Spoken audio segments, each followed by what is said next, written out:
Arel is a young boy who lives in a fantasy world where everyone has a blessing in the form of a class, given to them by their goddess. This class decides what they are going to become when they grow up, and it is revealed to them when they turn 10 years old. Today is Arel's big day since he just turned 10 and is going to be assigned a new class. His parents and his sister are excited at the prospect, fantasizing what kind of cool class will Arel get, but he himself looks uninterested in this entire system. After having breakfast, they all quickly move towards the church where a priest stands near an altar, touching underage boys, which is a universal thing in every world, I guess. He starts telling each kid what is going to be their class, as some become blacksmiths, and some become chefs. Arel's sister tells him that classes are also influenced by what your parents' classes are, so he is probably going to get something really cool. When His whole family encourages him. Even the people present say he should get a legendary superclass, even more than his parents. This is because his mother is a warrior and his father is a wizard, meaning this kid is like a Fortica. There's no one else like him. And as they say, the boy hears these two words from here and his eyes see nothing but. The man examines says, "Oh Marcus, son of the reversed one, what brought you here? You have no classes, no skills, and don't be sad, of course." The boy was shocked and his sister and mother kept crying, but our hero Marcus is in another world busy grinding and doesn't have time for that. After that, his father, oh, they are sitting and letting their son, the Marcus, train in combat. Of course they keep saying to him, "Oh son, we don't want you to be like this. You are even less than us and a burden on us, but if we could get another child we would." So he tells them, "I will keep training and never give up." What makes matters worse is that his sister comes and says, "Don't worry, my brother, my dear, just listen to me and I will give you a good life, but what is this thing like Twinks?" Our hero, finally getting fed up, takes them to the negotiation table and tells them, "I will not give up because I have been training in combat since I was little, and even though the damn thing was eating me alive because of it, I now have some skills due to the hellish training I went through with it. That's why I won't be measured, nor will I fall into the depths of the hobby due to frustration." Of course, his family tries to encourage him. They are about to dance from his words, but Arel leaves them and goes to get beaten up in the forest. And there he sees the kids who acquired combat skills without any effort or hardship. The kids, as soon as they see him, ask him, "You are useless, you are of no use, and your situation is hard even for an unbeliever. What brought you here with us?" Arel tells them, "I came to train, it's none of your business." The kids then mock him and say, "Train for what? We don't need all this trouble. We will try our new skills and that's it." And from the kids fighting each other, we learn that they gain the legendary swordsmanship skill, which will allow them to move the sword with great ease. Unlike our hero, he says to them, "I want you to know me, you too." The kids bully him and say, "You are useless, meaning we will finish you in a second." And Arel tells them with complete indifference that he has no problem fighting them both. So one of them says, "Okay mister, I'll face you alone, but don't forget to activate the protection skill." In this, my friend, is a skill unlike the classes. They get it as soon as they are born, and it protects them from hidden injuries and protects them from serious blows.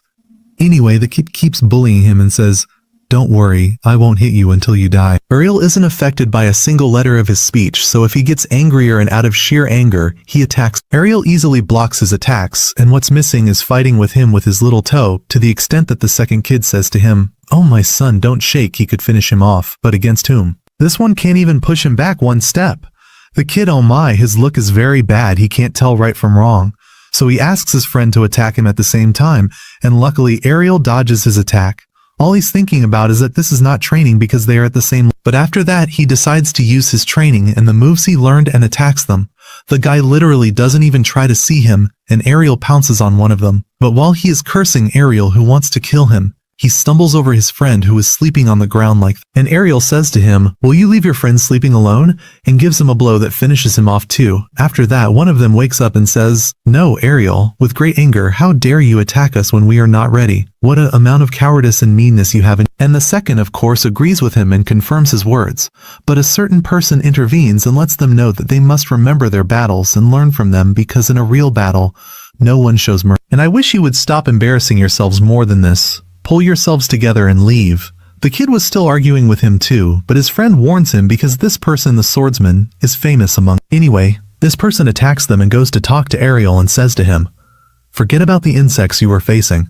I want you to duel with me, and I will show you what real combat is." We learn from these kids that this boy is the son of the village security chief, and we learn that his father used to ask Arel's mother to fight monsters with him because of her strength. But the boy sees that Arel's mother is weak and not as strong as his father, which is why he is angry and wants to prove to everyone that his father is the strongest. So Arel says to him, What's it to me, you idiot? You came to fight him because your father is weak. Anyway, my mother is the strongest warrior in the village.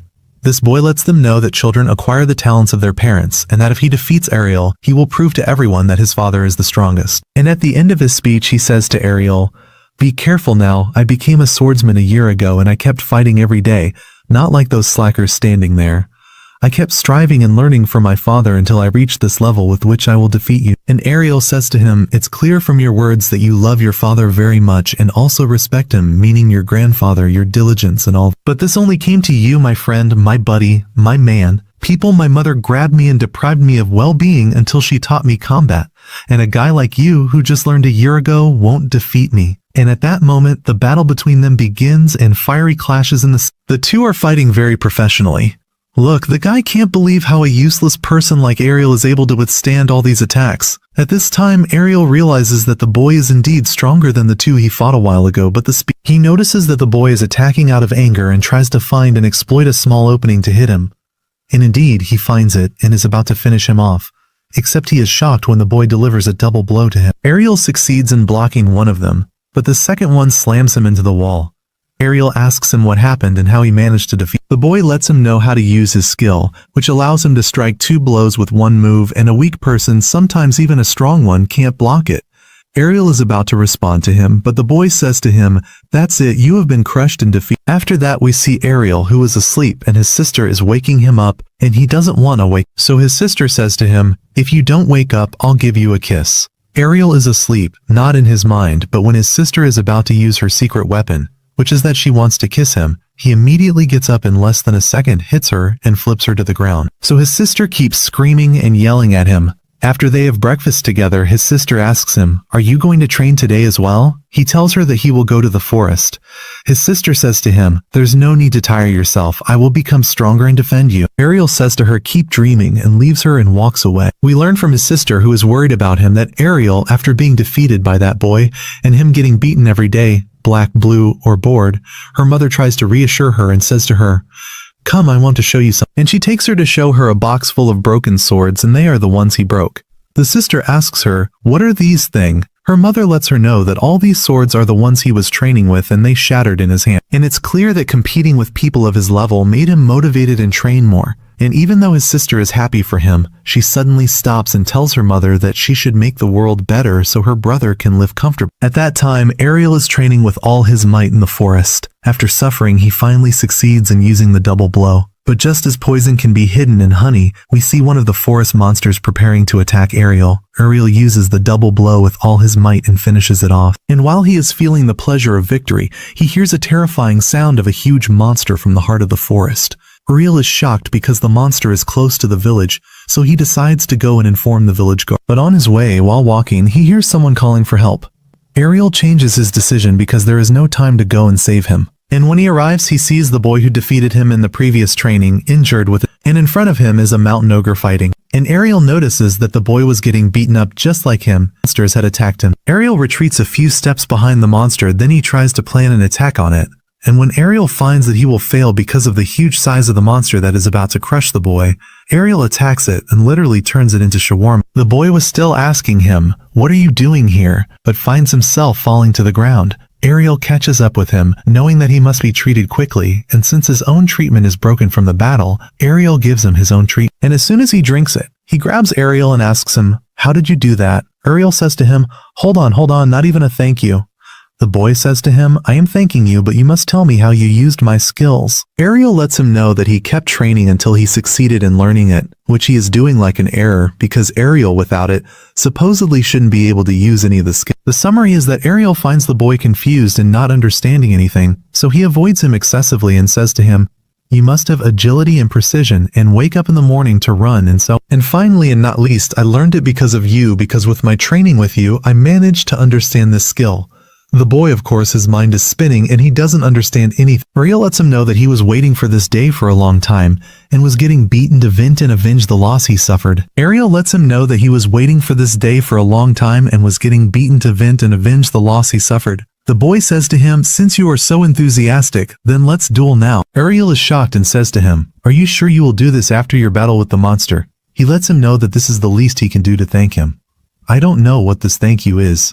and thus we confirm that this world is literally running on its back. At this time, the two of them prepare for battle and use the same skill against each other, and the surprise is that Arel turns the double blow into a triple blow and hits the boy with it. The boy is amazed and says to him, "Oh my father, how are you like this? You tough guy, how are you so awesome?" Arel lets him know that this move is not a skill he has, but rather he acquired it through his training, and thus he can add to it and modify it as he pleases. The boy can't believe it and keeps insisting that Arel is a useless good-for-nothing kid, and he must be using something to deceive him with it. And after a long, extensive argument without any benefit, the two of them prepare to deliver one blow that will determine the loser and the winner between them, the two of them. And indeed, the attack begins, and Arel with his triple blow makes the boy stick to the ground. After that he says, "Today the roles have been reversed and you have been defeated by me." So the boy asks him, "How did you get this strength? You must have been deceiving me in our first battle and didn't use all your strength." Arel lets him know that he was using all his strength, but he managed to become stronger and faster through training. The boy can't bear it and says, "Oh Ardan, you strive with your eyes," out of sheer embarrassment. Arel, who returned the insult multiplied, leaves him and walks away after literally teaching him a lesson. A few days later, we see Arel and his family sitting, and in a gossip session, his mother says to them, "I heard that the boy, the son of the village security chief, traveled and went to the city of Barsel, which, God knows its story, I don't know anything." And he asks his mother, "What is this city of Bars, Mom?" His mother tells him that it is famous by the name City of Swords and that she worked in a guild there when she was young, and there she kept fighting and enjoying her time with her friends until she met, luckily, her husband and married him. Arel hears this from his mother and decides that he wants to go to this city and prove himself to the world. A journey, riding a carriage, heading to the city of Bregia. The carriage driver starts talking to them, letting them know that as soon as they pass that hill, they'll be able to reach the city. It turns out that this man and woman are duelists and are very excited to get there, and not from any ordinary class but from the advanced class. This girl says to him, "I'm telling you, boss, since we're both from the same class, what do you think about us teaming up to form an awesome team?" But he says to her, "Get lost. I don't like forming teams or dealing with people, whether they're cool or not at all." She says to me, "Master, what is this dirty talk you're saying? Do you know that I use the sword in my duels? So it's natural that I have to move quickly, and these are the most suitable clothes for me." And look, these two are just about to start arguing with each other. The carriage owner says to them, "Calm down, guys. I know you're both awesome, and that's why I want to see your skills right now." He says because a pack of orcs is blocking their path and they must deal with them to continue their journey. These two, who were acting all high and mighty, thinking they were so awesome, the moment they see those orcs, they're about to lose it. There is a very large one among them, and he is the Orc King. Damn, I'm talking to the carriage driver, saying to him, "Are you foolish, master? You want the two of us to handle this pack? You want a full team?" Then we see one of the passengers grabs the hand of this duelist and says, "Please, you must protect us." But he says, "By God, are you foolish? Protect who? I can barely protect myself." This waiter gets up, exposes him, approaches me, leaves the carriage, and bolts from the place. This righteous girl approaches and says, "I am not prepared to risk my life for some scum like you." As for the carriage driver and the residents, it's also clear that we must flee. But suddenly he is surprised that the person who was riding in the back of the carriage also gets off. He starts advancing with steady steps towards the orcs and says to them, "You're being foolish, my son. Where are you going? Come here, come back." But this righteous boy isn't interested in his words and decides to head towards those orcs at full speed. Yes, my friend, exactly as you expected, this is Arel. He starts pouncing on those orcs and takes them out one after another. As for those riding in the carriage, when they see what's happening, they are astonished because the boy suddenly disappears in another place. The carriage driver can recognize the skill that Arel is using. It's called the lunge skill, and indeed it is an exceptional skill, and not just anyone can use it. But once you're surrounded, it won't have any use, just as he predicted. Suddenly, we see the orcs manage to surround Arel from everywhere. He is waiting, wanting to see what this paper can do exactly with the orcs surrounding him. And if you think this is the end for Arel, you're wrong, my friend. Because when they pounce on him at once, he can use one of his skills through which he can eliminate all the orcs around him.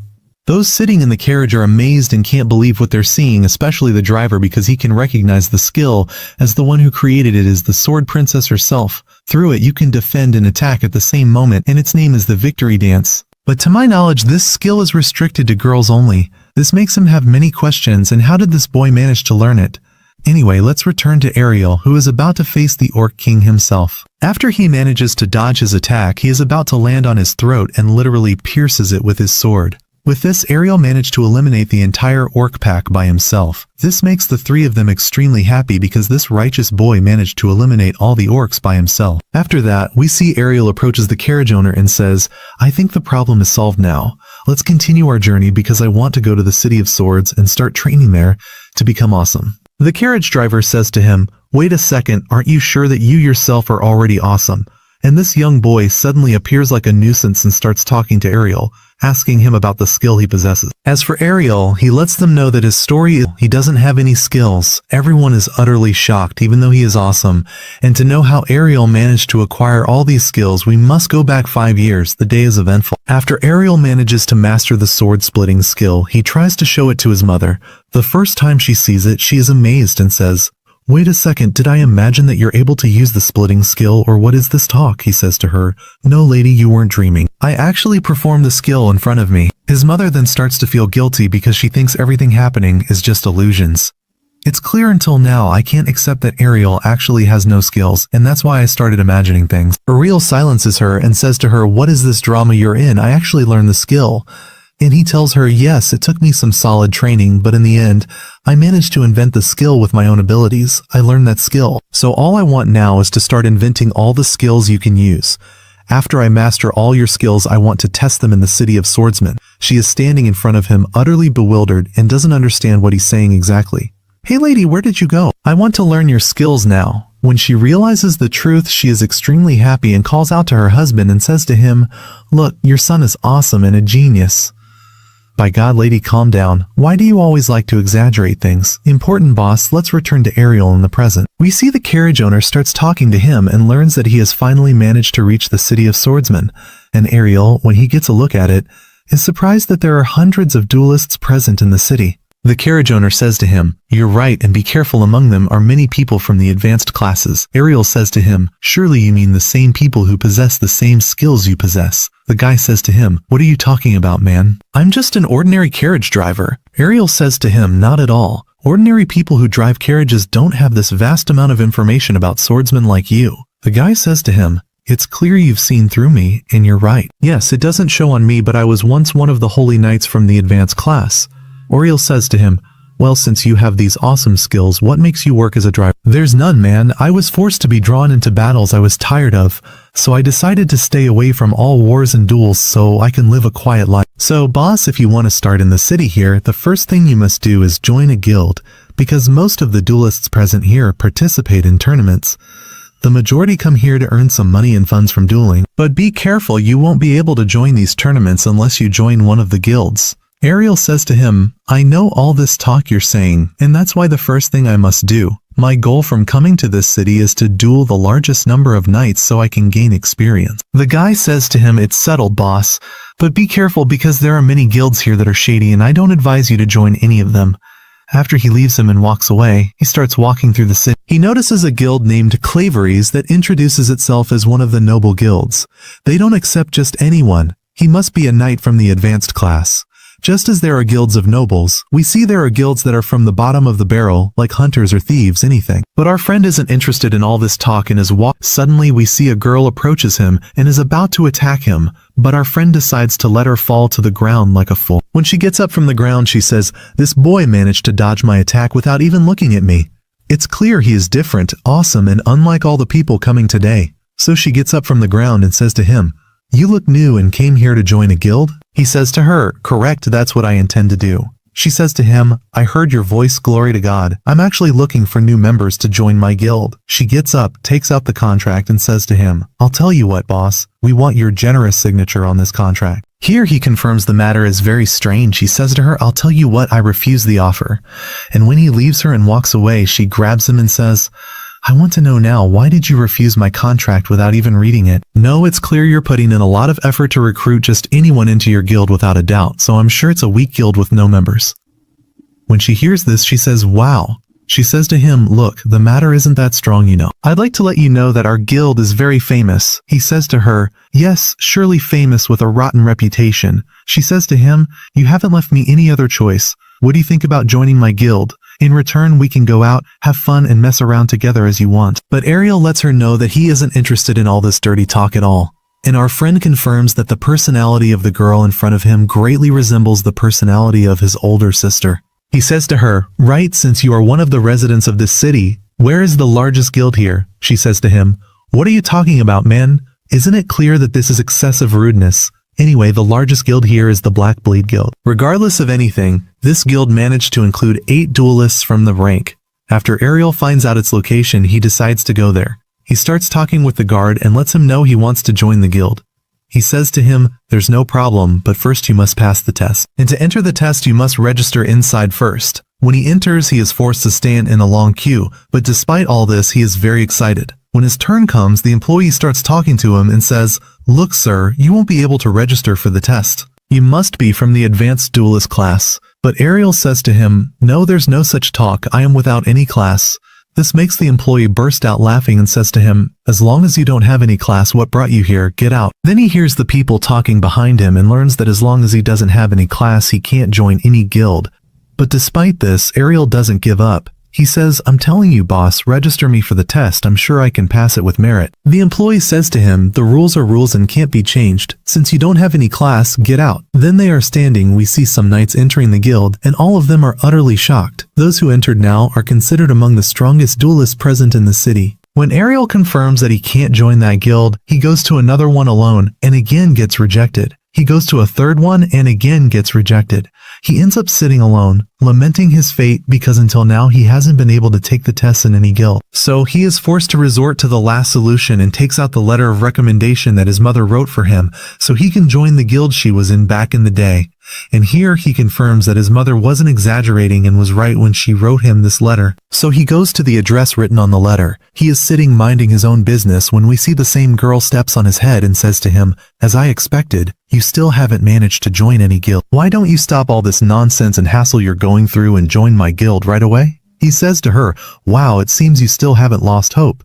Since you have free time, why don't you go look for someone else? So he decides to brush her off and go to his mother's old team. This girl is behind him, following him, and says to him, look, I'll talk to you with complete honesty. My guild lacks members and could collapse at any moment. But if you join us, we might solve that problem. To the point that she starts begging him. Despite all these pleas, Arel is refusing to discuss it with her.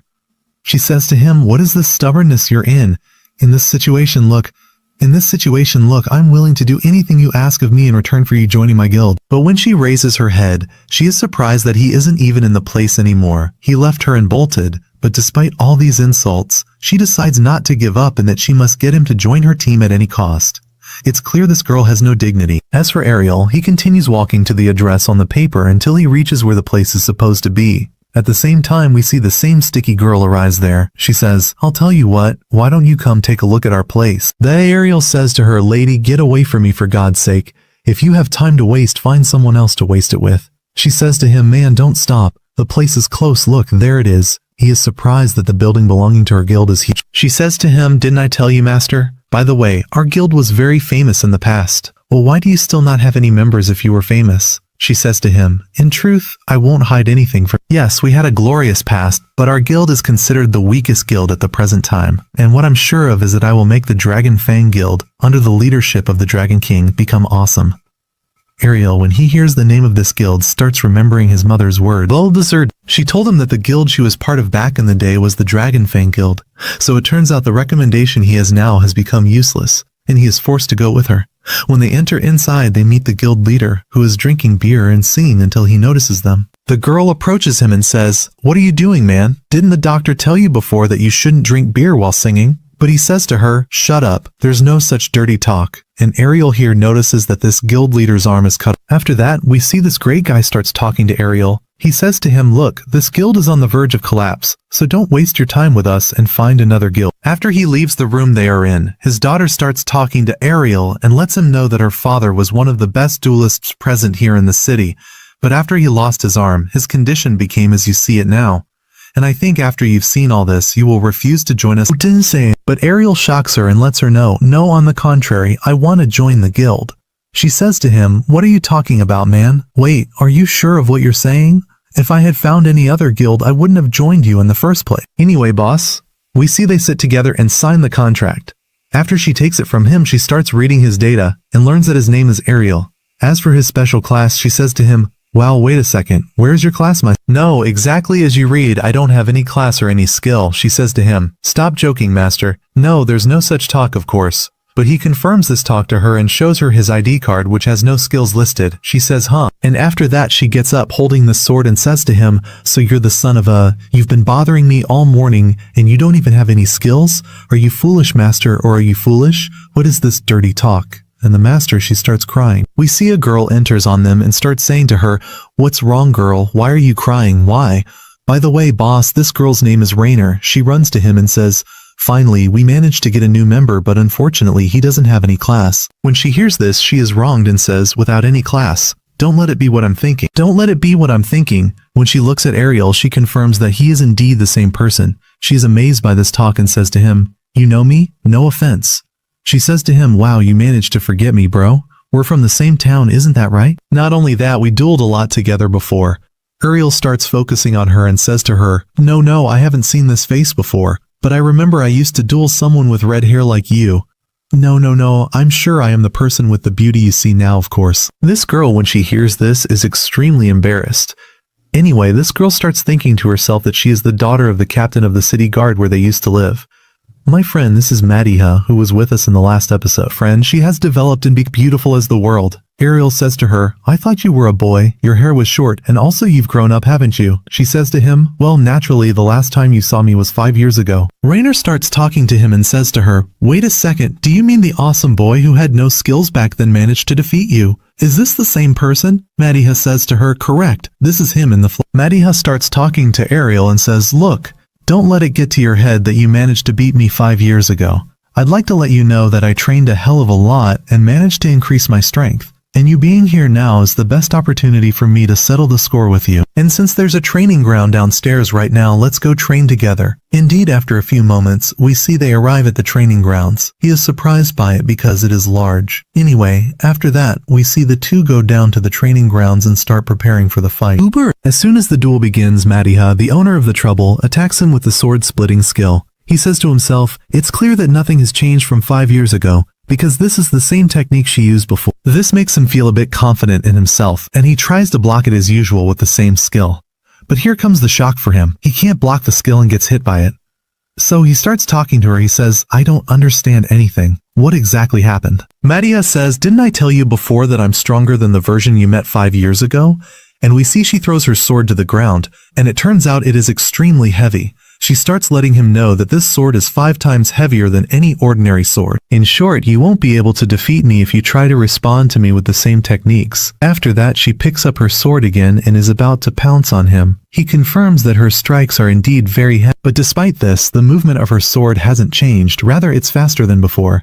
If he continues to block her attacks, without a doubt his sword will break, and he will be defeated by her. So he tries to distance himself from her and says to her, it's clear you've revealed your trump card, that's all you have, so I'm not forced now to block your skills. Madiha isn't interested in his talk and tries to pounce on him. The moment she gets the chance to attack him directly, she doesn't hesitate for a single moment. Here comes the shock for her. He disappears from in front of her. In a few moments, he appears from behind her and hits her on the head. This makes Madiha surprised, and she says to him, wait a second, you're supposed to be injured. How did you manage to disappear from in front of me? He starts letting her know that the skill he used is called the shadow skill. This makes her shocked because this skill is very rare for anyone to be able to use it at all. But despite this, she tries to attack him again with all her strength.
The next morning, Arel woke up and sat with Lena and Lilia to discuss the guild's next plan.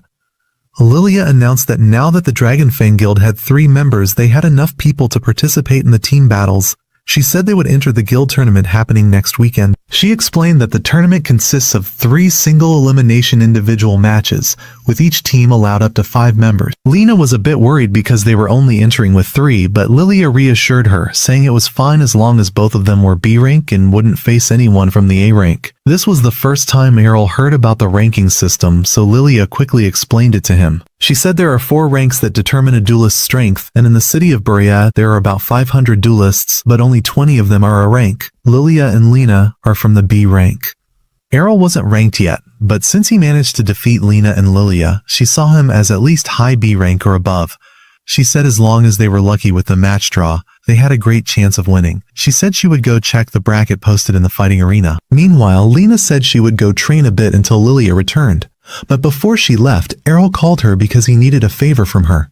He asked her, since she was a strong duelist, if she had any skills other than raw power. Lena said yes, she had a skill called Just, which made her defense last longer than normal. Arel thought for a moment and said that skill would be very useful for him in battle. Then he asked her if she could hit him multiple times. She blushed and said shyly, "Can't we do a normal training session like everyone else? You're asking for strange things." But Arel quickly said, "Wait, you misunderstood. I just want to see if I can endure the hits without using defense. Maybe I can copy that skill too." Lena was shocked and said, "You're crazy. These skills are gifts and it's hard for anyone to acquire them. They're determined by your class."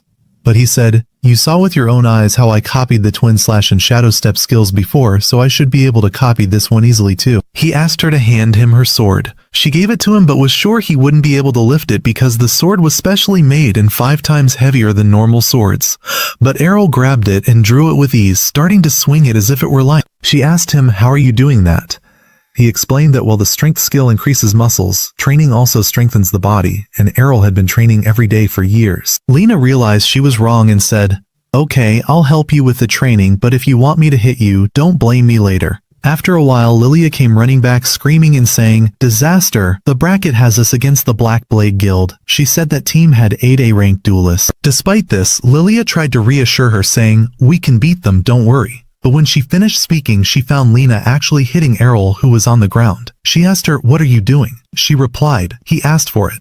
The funny thing was Arel was covered in bruises, but then he stood up and said very calmly, "Since I got beaten up, what's for lunch?" Finally, the day of the tournament arrived. When they arrived, they heard people talking, saying, "What a shame, Team Dragon Fang against Black Blade," and of course people refused to bet on them because they knew they would lose. Everyone was cheering for Team Black Blade. Lilia got very angry and said, "How can these people see us as so weak?" She went over to them and started arguing, but Lena held her back and said, "Leave them, they're not worth it." Makes her feel he didn't care about anything, but he was surprised and asked, "What are these bets? Are bets legal here?" Lena said, "Yes, all the matches here can be bet on. The odds right now are 20 to 1 against us." Lilia got angry again and said, "That means no one expects us to win, but if we win, what of money?" She said she had taken a new loan and mortgaged the guild building to bet on themselves. Arel then began to understand why the guild was drowning in debt. Suddenly, they heard laughter behind them. They turned and saw George, the leader of the Black Blade Guild, standing there laughing sarcastically. He said, "I came to wish you good luck here," and continued, "It's a pity to see a guild that was once our rival end up like this." He also said, "I heard you recruited that useless guy you have." Lilia replied angrily, "It's none of your business," but he said, "I was the one who arranged the bracket myself because I wanted to see you collapse with my own eyes." She said, "You're cheating, you manipulated the result." He said, "Consider it a favor because you'll get to see what it's like to face a famous guild like." He told her, "Forget about being able to beat us." After a while, the main event began. Arel and his team entered the arena and looked at the list of Black Blade opponents. They were surprised that their leader wasn't participating. Arel was surprised and said, "Maybe they're looking down on us." But Lilia said no, because those entering are all among their strongest duelists and all are a rank. Arel got very excited and said, "Great, with this situation I'll be able to discover and see new skills." But Lilia said, "This isn't a picnic, Jean. The fate of the entire guild is being decided here." The match began. The announcer announced a fighter from Black Blade named Gio. When it came to announcing a Dragon Fang fighter, she paused for a moment and said, "Arel the Classless." This was of course because she didn't know his rank. The entire audience started murmuring, not believing that an unranked person could enter and participate in the tournament. Gio laughed sarcastically and said, How can I waste my time with someone like him? And immediately began his attack. He immediately used the speed skill and charged at Arel, hitting him in the chest, but what he found was just an afterimage. Arel used the fade skill, making him see an illusion. Geo quickly analyzed the situation and thought Arel could use 3 shadow clones, but unfortunately, his calculations were wrong. After Geo managed to destroy the 3 clones, he lowered his defense, and at that moment, Arel seized the opportunity, attacked him, delivered a blow, and managed to defeat him. The entire audience, of course, exploded in amaze. Lilia and Lena were very happy, but Lena was still shocked and said, "Impossible, how could he defeat him so easily?" But our hero Arel was thinking about something else entirely and was sad that he didn't fully understand how Geo's thrust skill. The second match was against a duelist wielding 2 swords. When he began to attack him with his swords, Arel successfully parried his attack with ease and countered with a twin slash that sent him flying. And so Arel managed to win 2 matches in a row. The third was a very strong bare-fisted fighter. The match was very fierce and intense from the start. The fighter tried to surprise Arel and kick him with his leg, but Arel managed to disappear and dodge his attack. At that moment, the fighter was amazed at how he could disappear so quick. Suddenly, Arel appeared behind him and delivered a blow with the sword he had, managing to defeat him and knock him to the ground. Of course, Lena couldn't believe that Arel had defeated 3 A ranks alone, and Lilia began to dream that he might defeat all 5 by himself. In the next round, he faced a guy with a strong shield. Arel was superior in speed but couldn't break his defense because of his shield. The fighter began to accuse him of lying and said, "You must have a rank and are hiding it from us." "There's no one without a skill who can do all that you're doing," Arel replied. "All of this is thanks to my personal effort and training." But the fighter said, "Your words are nonsense. Effort never defeats anyone who has a..." Arel replied, "Well, if that's the case, then why are you losing now to a teenager like me who has no skill?" The fighter got very angry at his words and then their fight continued. The fighter tried to attack him with a strong blow with his shield, but Arel managed to parry it and delivered a strong kick, knocking the shield out of his hand. The fighter was shocked and felt terrified and said, "The kick you just did, I recognize." Arel laughed and said, "Well, that's natural. I copied it from the previous fighter." He kept hitting him with the same kick multiple times, and at that moment, the fighter felt defeated and said, "How could you copy it so easily?" "That kick requires continuous training and a very long time to master," he replied. "You're actually right. Some moves require a very long time, but this move, as soon as I saw it, I could copy it easily." Then Arel picked up the shield that was on the ground and used the same technique, hitting him with the shield, knocked him to the ground, and managed to defeat him. And so Arel managed to achieve 4 consecutive victories without any defeat. We see the audience began to doubt and said, "He must be a fake. It's impossible for him to be unranked." So the judges decided to verify and contacted the Guild Association to get his official assessment. The announcer asked him, "Do you agree to show your card to the people?" He said, "Yes, no problem. The important thing is for people to calm down." She displayed the card on the screen and it was clearly written that he had no rank. The people fell silent and were shocked. Lilia said, "If I had known he was this strong, I would have bet all the money I had." Lena said to her, "You need a psychologist to stop this gambling you're doing." But she admitted that Arel's strength was truly supernatural. The last fighter from Black Blade entered the arena, and Arel felt that this man was completely different from the others. The fighter's name was Masamune. Just from his stance, Arel felt danger. Masamune said, "It's good that you felt the danger. That's why you were cautious and kept your distance from me." Masamune said, "I was planning to use my ultimate move to finish you off with one blow." And as soon as Arel heard the word ultimate move, he decided to take a risk and get closer to him. Then Masamune drew his sword with lightning speed and tried to behead him, but he was surprised that Arel had disappeared from in front of him, and he didn't know where he went. He looked around and found Arel behind him saying, "True, you're fast, but I trained under someone faster than you." He used his mother's skill called Storm Thrust and delivered many fast, consecutive blows and indeed succeeded in defeating him and knocking him to the ground. After that, Arel was announced as the winner.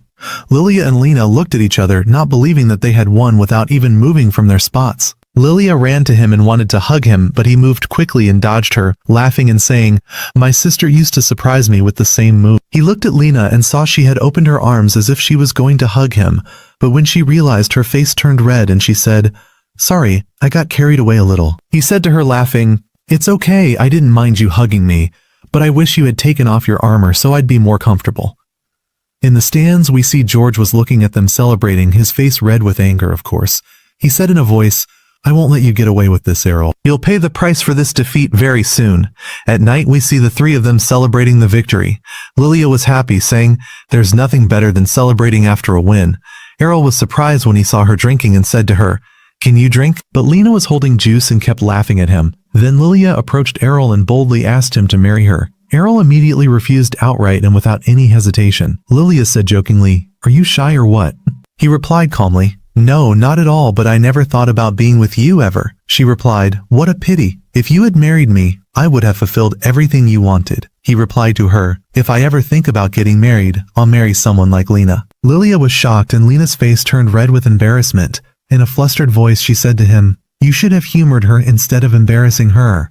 Arel asked her calmly, "Why do you think I would humor people?" Lena replied, embarrassed, "Because people say I'm like a man because I'm always training." Arel said to her frankly, "I actually used to think that too before." Lena was startled and said, "Am I that bad or what?" But he said, "No, I don't mean that at all." But Lena said, "It's fine. My whole focus is on becoming the strongest duelist and I don't have time to dress up and be like other girls." At that moment Lilia got very upset and decided to tease Arel, and of course her style bothered Lena a lot, and she kept yelling at her, embarrassed, and asked Arel to come and continue training with her. Arel immediately agreed and went with her so they wouldn't argue. During training, Lena was hitting Arel hard so he could help himself learn a new skill. At that time, we see Rude, Lilia's father, entered after hearing the sound of their fighting. He didn't know they had won the tournament and said to them, "What is this chaos? Are you venting your anger because you lost?" Lilia replied, "We didn't lose, we managed to beat the Black Blade team." Rude was surprised and said, "They must have sent you beginners." But when he found out that all their opponents were from the A rank and that Arel, who was classless, managed to defeat them alone, he began to realize that this kid was really not ordinary. But even after this news, Rude wasn't optimistic and said, "The big guilds will surely snatch him away soon. At that time we'll be lost again." Lilia said to him confidently, "Don't worry, I have a genius plan to make him stay with us forever and never leave. And the plan is for him to marry me." And before her father could respond, Arel said coldly, "I never promised her anything like that, and your daughter is foolish and says anything." When Lilia heard this, she was upset and her heart was broken. But Arel at the same time said to Rude, "Why are you so desperate in your life? I want you to fight to the end like your daughter, and if you can't, then just cut off your other hand and be done with it." Rude got very angry and said, "Since I lost my arm, I'm no longer a duelist." "A sword fighter without a sword is worthless," Arel replied. "I don't have a rank either, but I never gave up and became a duelist through effort and continuous training." Rude didn't reply to him at that time and left silently. But Arel didn't care about him and talked with the girls about how they could restore Rude's enthusiasm to fight again. Arel said, "I wished I could train with him one day and learn his skills, but unfortunately that's not possible now." Lilia suggested, "Why don't you go down to the dungeon beneath the city? Then you'll be able to learn new skills there." Lena immediately agreed because she needed more training before the Sword King tournament. Arel asked, "What tournament is that?" Lena explained, "It's the biggest tournament in the City of Swords which determines the strongest duelist in the kingdom." Lilia said, "I knew you would participate, so I prepared a participation form for you." Arel took the paper and, with utter coldness, tore it in half. But the paper she had given him wasn't a participation form. It was a marriage contract. Arel grabbed her by the arm and pulled her hard until she apologized, screaming, "I'm sorry." In a dark place, an evil witch was reporting to George, leader of the Black Blade Guild, that she had been watching Arel's group and said they were going to the city dungeon tomorrow. George smiled sinisterly and said, "Good, let's arrange a little accident there to make that kid disappear from the face of the earth for good." The next morning, Lilia entered Arel's room, imagining that when she woke him up and he saw her first thing, he would be enchanted by her beauty and immediately agree to marry her. She approached him quietly so as not to startle him and tried to wake him up in her own way. But before she could finish, Arel immediately opened his eyes and suddenly said, "What are you doing here? Are you stupid or what?" Immediately Lena was startled and tried to defuse the situation, saying shyly, "Good morning, my dear, my husband." And when she approached him again, he pushed her face away. Lilia screamed and said, "Why are you so cruel to me?" He said, "You're the crazy and stupid one." She said angrily, "If you married me, you would live the happiest days of your life." So he grabbed her, tied her hands to the bed, and left her there so his nerves could relax a bit from the headache she caused. After that, the three went to the dungeon entrance. Arel was surprised by the huge crowd there. Lena told him it was because the Sword King tournament was approaching and all adventurers were going down to train. There was a long line at the magic teleportation circles. Lilia explained that these magic circles allow people to return to any floor they have reached before instantly, but they cannot be used for a new floor. She said she had reached floor 12, and Lena had reached floor 14. Arel said, Great, I'll go with Lena to floor 14 immediately. Lilia immediately corrected him. No, smart guy, the magic won't teleport you except to the floors you've reached yourself first. Then she said excitedly, I'll take you with me myself, my dear. But Arel stopped her and said, No, Lena must come with. Lena here was shocked that Arel insisted on taking her with them. When they entered, they found armored knights moving on their own. Arel and Lena drew their swords immediately. One of these knights attacked him and he quickly parried the blow, but the second one attacked from behind immediately. Arel immediately jumped back, surprised by his speed despite the heavy armor, and immediately cut its neck with his sword. But the armored knight began to move, and it was as if nothing had happened. Lena was fighting the second one and said to him, These armors don't have souls, they're just empty armors animated by the dungeon's magic. Arel focused on its leg and hit it, so the knight immediately fell to the ground. Lena also finished off the knight she was fighting and said to him, Be careful, these knights regenerate after a while. Arel then smiled and was happy, saying this was the perfect training to improve their skill. Lilia came in teasing them after they finished fighting and said, Was the fight that hard for you heroes? Arel replied, But you didn't help us at all. Then he asked her, What's your rank? She said proudly, I am a duelist or rank. How about becoming my disciple and I'll teach you? He said, I don't need to learn from you because my mother was a sword duelist and her rank was higher than yours. Lilia was shocked by his words and said, What do you mean? Do you mean I'm a failure? He said, I don't mean that, of course, but your presence with us is completely unnecessary. Then they continued on their way. While walking, they heard a scream from afar. They ran towards the sound and found a boy fallen in a pool of blood, saying he was caught in a trap and his friends were hurt. Lena said, We must help him and get him to a safe place. But the boy said, No, please help my friends first. Lena immediately agreed and said, Okay, let's go in and help them. But before they entered, Lilia stopped them and said, Wait a minute, we're not helping anyone for free. He has to pay. The boy said, I've seen you before in an interview. Lilia remembered he was talking about an interview where she was dressed nicely, but the boy had seen her in a news report talking about her failed guild and asked her later, You like money, right? She replied, Of course. He gave her a lot of money, and she immediately agreed. Arel said this boy had something wrong, but Lilia said, It doesn't matter, the important thing is the money is real. Let's go. They kept following the boy. Arel noticed the boy was bleeding but standing and walking normally, which wasn't natural because someone whose defense magic is depleted should fall. He thought to himself, This must be an act, but let's keep following this boy and see what the end is. They reached a door to a room full of blood, but there was no trace of any bodies, only a gold coin in the middle. Lilia, like a fool, rushed to take it immediately, and as soon as she touched it, a magic circle activated. Everyone was surprised. Boy himself was pulled into the trap with them because the circle enlarged and pulled them all in.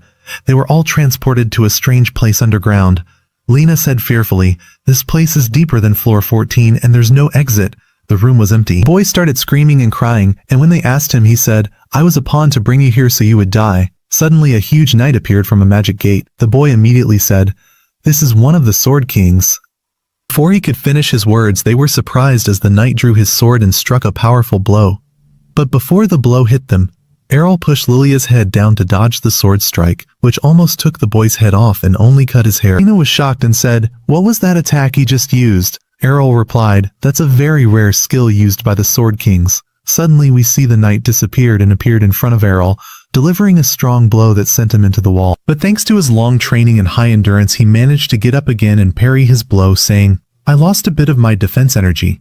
Then he tried to attack the knight, but the knight disappeared again. Arel said, He really has the legendary Sword King skills. Instead of being afraid, he became excited. This is a great chance to test myself against him. Everyone was shocked by his calmness, and he immediately charged at him and began fighting.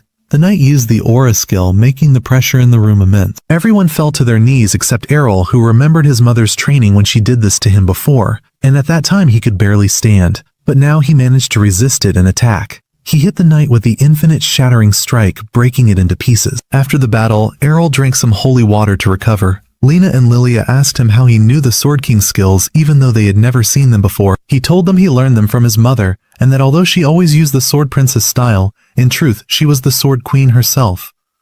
This was hard to believe, but Lena believed him because she knew he didn't lie about such things. She asked why his mother hid this. He said, My mother wasn't seeking fame or the spotlight, so she always hid the truth about herself. Lena laughed and said, If I had known that, I would never have challenged you. Arel said, Thank God you didn't know. I needed that fight to develop myself. Lilia said, Let's get out of this terrifying place quickly. Suddenly a light appeared. Arel's heart raced, thinking it might be a new enemy, but Lilia said, This is the exit gate, so they all left. Back in the city, we see Rude was in a bar drinking. He heard some young men talking about how George set a trap for a group of adventurers and left their friend to die with them. Rude heard the guild's name and went crazy when he understood they were talking about his daughter. He rushed to them quickly, grabbed them and broke the table saying, "What is this talk?"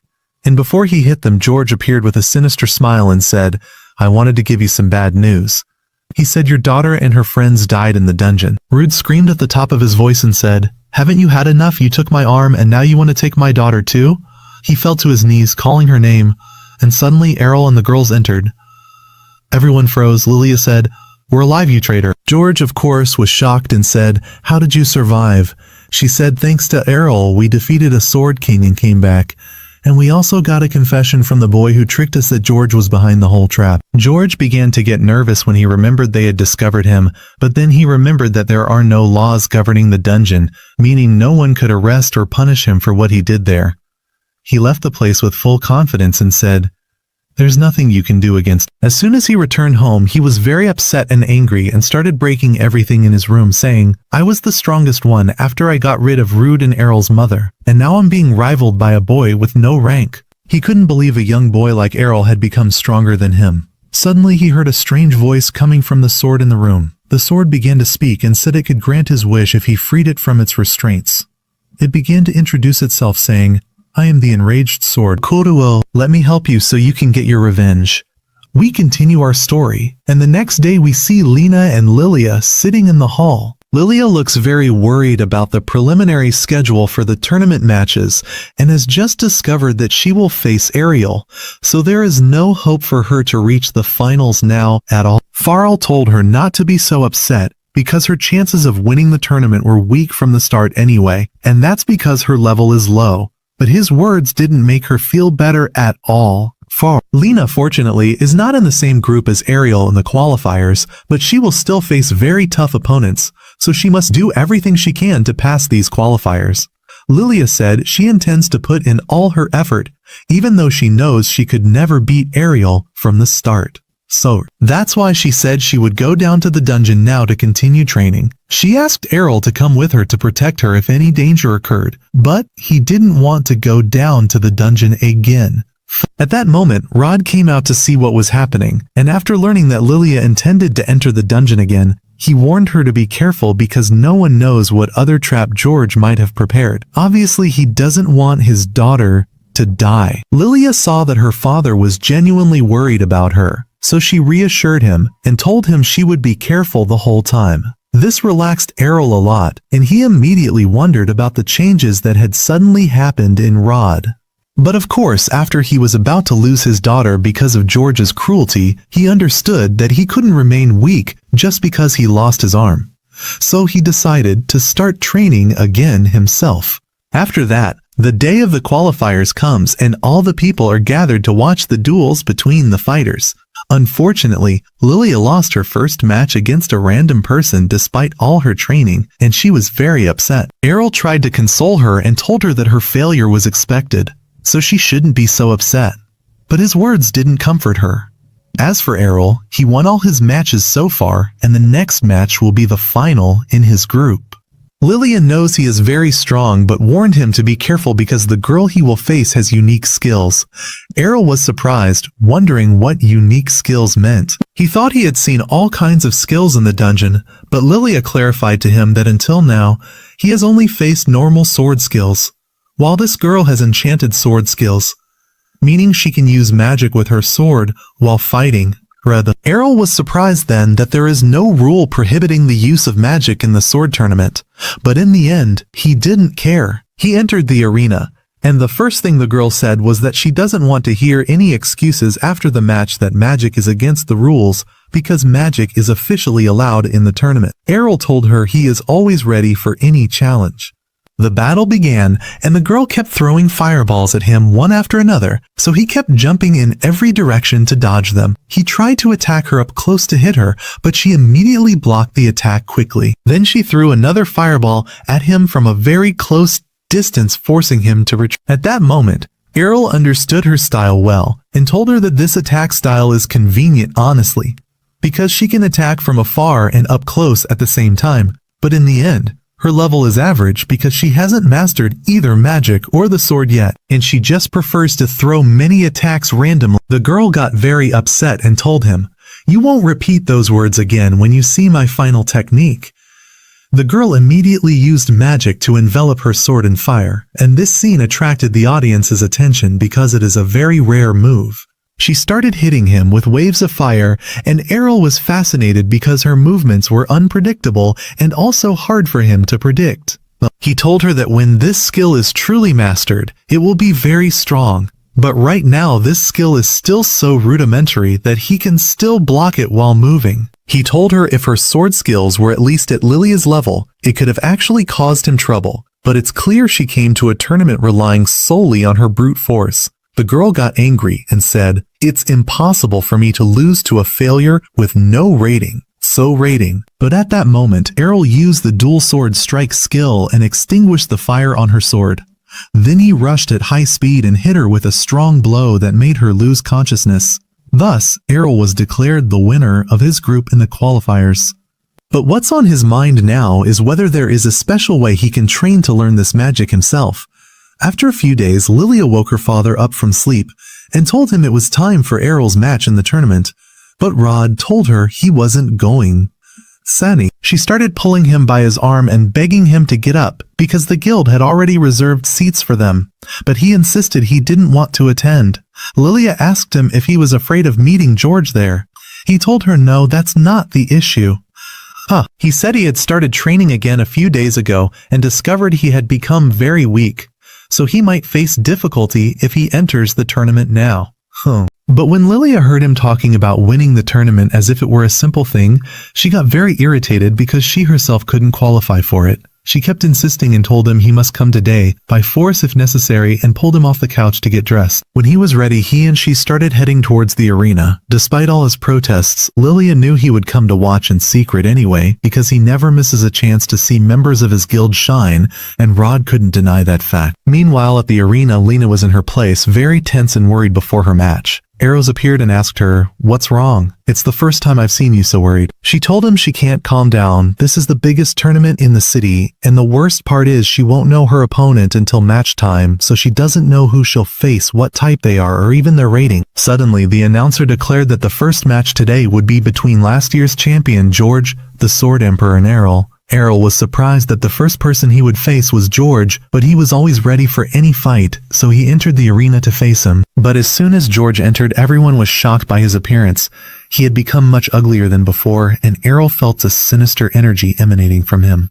Rod and Lilia were in the stands, and Lilia asked why George looked like a monster now. But her father felt something was very wrong, and suddenly he noticed the sword in George's hand. He screamed and told Arel to get away from him immediately because that sword has a demon sealed inside it. The demon was surprised and said he didn't expect anyone to recognize the sword that quickly. It was clear it had completely taken over George's body.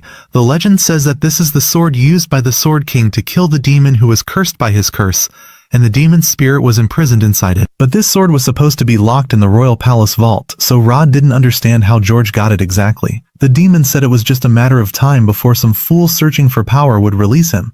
And that's what happened with George. He's the one who freed him now. This demon, named Dirigal, intends to destroy the whole world, but no one understands why he chose to wait for the tournament to start before revealing himself if he wants to start destroying the world anyway. Lena couldn't believe that Rogel was real. She had learned in history that he is an ancient demon summoned by an evil person long ago to destroy the world, but everyone thought it was a myth. People started screaming and running, but Rogel was enjoying the sounds of terror. Before anyone could leave the arena, the demon created a barrier and imprisoned them all inside. No matter how hard they tried to escape, they couldn't. He intended to take his time killing them one by one, but he noticed Arel standing in front of him ready to fight. He mocked him and said, "Are you crazy, standing against me with a sword instead of begging for mercy?" But Arel told him confidently, "I will defeat you." He told him that long ago he was defeated by the Sword King, so that means you can lose normally and be defeated. The demon admitted that he was indeed defeated before, but he told him there is no Sword King alive now, meaning there is no one who can stop him now. Arel told him, "You are wrong about two things. First, there is at least one Sword King alive in this era. Second, even if there is no official Sword King, I am confident I can defeat you." The demon laughed and said he must be crazy, but his laughter stopped when Arel used the legendary step and suddenly disappeared, reappearing in front of him and nearly slicing his neck. The demon was shocked because the skill is supposedly only usable by the Sword King alone, the one who can perform it. He went crazy and asked him, "How can you do it?" But Arel wasn't in the mood to talk and began attacking nonstop. The demon laughed again when he remembered he was in the body of the Sword Emperor, so he attacked with force and landed a blow on Arel's shoulder, knocking him to the ground. But when the dust cleared, Arel was standing normal. The demon was enraged and said, "How can a child withstand that blow?" But Arel told him, "Clearly my endurance skill training is starting to pay off." The demon began to get nervous because nothing was working against him, and at this speed he would be defeated. Indeed, Arel used the infinite strike skill and struck the demon with hundreds of blows all in 1 second and managed to make the demon collapse, defeating him. George's body was lying on the ground, completely exhausted, and everyone thought the demon had been neutralized. Arel started to walk away, but inside Rogel's mind he was cursing and swearing, not wanting to be sealed again. Knowing he couldn't defeat Arel, he thought it best to escape. He needed a new, strong enough body. He thought of going to Lena, but Arel was close to her, so he decided to target Rod. Suddenly the sword flew from George's hand towards Arel, but Arel managed to push himself and Lena away at the last moment, so the sword hit the wall. After the dust cleared, we were surprised to see Rod holding the sword. The demon Rogel managed to take control of Rod. Then we see him holding the sword to Lilia's neck and saying to Arel, "Let me go or I'll kill your wife." Arel calmly told him, "I never married Lilia in the first." But the demon recalled Rod's memories and thought he was lying because in Rod's memory, Lilia was always pestering her father and telling him she would marry Arel one day. At that moment, Arel lost the desire to save her and was preparing to attack. But Lena screamed and told him to stop because Lilia is still their friend. Arel told her, "Don't worry, the demon could never hurt Lilia or finish her off." When the demon heard him saying he couldn't hurt her, he told him, "Fine, I agree with what you're saying. Now wait and see for yourself." He tried to move his arm to cut Lilia's neck, but his arm refused to move. Rod was still conscious inside his body and would never allow himself to kill his daughter with his own hand, so he began fighting the demon inside him to expel him. The demon offered Rod a deal, saying, "I will give you the power you want to regain your former glory if you let me take control." If this offer had come long ago, Rod might have agreed, but now thanks to Arel, he understood that anything is possible through hard work and training, and he doesn't need a demon's power to return to his former level. He regained control of his body and threw the sword towards Arel. Immediately, Arel struck the sword, splitting it in two, but he felt it wasn't enough to destroy Rogel and eliminate the sword permanently. So he used the infinite strike technique, striking the sword tens of thousands of times, managing to break it into very small pieces, and succeeded in completely eliminating Rogel, making him disappear forever. The strange question here, honestly, that I don't understand is, if breaking the sword was enough to get rid of it, why were they carrying it and preserving it from the beginning in the first place? Of course, the audience Lilia and Lena were utterly shocked and amazed by his strength and how he managed to defeat the legendary demon Rogel and eliminate him so easily, saving them from him. And we continue our story, and after that, in the guild, we see that Rod succeeded in reigniting the passion for the sword again. With the fame that Arel brought to the guild, there were many applicants for him to train, and he was training them hard, yelling at them, telling them to stop relying only on skills and learn to defend themselves. The students were pleading, asking him to have mercy on them, saying they couldn't take any more. On the other hand, a student was hiding behind a nearby wall, and Lilia saw him, so she asked him why he was skipping, saying, "You and the group are supposed to be training." No. He told her that Rod is too violent in training, so he needed to rest a bit. Lilia admitted that her father had become very enthusiastic about the sword since he met Arel. The boy asked where Arel was as he hadn't appeared all day and no one had seen him. So, Lilia replied to him and said that Arel actually left the guild, and Lena left too because she went after him. Lilia was holding herself together, but she couldn't bear it and immediately broke down crying because she thought it was unfair for Arel to leave and abandon her, and this, of course, because we all know she loves him and wanted to be with him. As for Arel, he is now returning to his hometown. The driver was surprised that he managed to win the Sword King Cup after staying in the city for a short time. He asked him, "Are you sure you want to leave while you're at the peak of your fame?" Arel told him that there's nothing left for him to learn there, so it's pointless, and also, he wants to go back home to truly test his strength. And of course, he will test this strength against his mother, who taught him when he was young, and see if he can actually defeat her or not. In Arel's city, his mother was picking flowers in the garden. He tried to approach her without her sensing him, but she called out to him without looking in his direction and said she was happy about his return. She could tell he had become stronger and could sense his presence from meters away. When Arel told her he won the Sword King tournament, his mother was very happy because she had also won it when she was young. Just as he was about to request a spar to test his strength, she decided to show him her superiority. She dashed towards him at high speed, and he was surprised by her reaction and couldn't react in time. She was joking. If I had a sword instead of this flower, he would have been in big trouble, and that's why he wants to train with her again. She said she doesn't mind sparring, but if they do it now, they'll ruin the house, and said, "Let's go to the training grounds behind the mountain." Arel immediately agreed, happy. As soon as they arrived, she told him she was eager to see how far her son had come. Suddenly, she attacked him with a fast, strong step, but since he had seen her attack before, he was able to predict her move and managed to respond, raising his sword just in time to block her strike. Then Arel jumped into the air and used 2 different strikes against her, but she managed to block all those attacks before they reached her. She was happy that he managed to combine 2 skills. Arel asked her what she used to block, because he hadn't seen a blocking skill like that before. She said, "I didn't use a skill at all, I was just swinging my sword normally." From her way of blocking his attacks, he learned not to always rely on skills. In the city, people heard a loud noise coming from the forest. They were all scared, thinking a powerful monster was going to attack them, but it turned out to be Arel and his mother, the Farah beast, training at their maximum energy. His mother tried to use an aura of intimidation skill to slow him down, but Arel had already mastered it, so it had no effect. She was amazed at how much his level had risen and said to him, "Get ready, master, because from now on I will use all my great power against you." He said the same to her, and they charged at each other, both using all their strength. At that time, Lena returned home. She also didn't find anyone and thought it might be related to the noise she heard, but that wasn't important now. She wanted to see Arel. She knocked on his door, and suddenly a young girl opened it. Lena thought she was Arel's little sister and asked if he was there or not. The girl looked at Lena and thought she was a beggar girl from her clothes and tried to close the door. Lena didn't understand why she was calling her a cow and wanted to close the door in her face. Lena held the door and said she wanted to talk to Arel. The girl refused and said, "Arel would never care about someone like you." At that moment, Arel and his mother returned, and his mother shouted at the little girl, saying, "We must respect the guests who come to us." The girl was happy when she saw Arel and ran to hug him. She asked why he and his mother looked so messed up. Farah said they were sparring and took it a bit too far. Arel's sister asked who won. Farah said that Arel was the one who defeated her. Lena was shocked at that moment and said, "Farah, the Sword Queen, loses to Arel."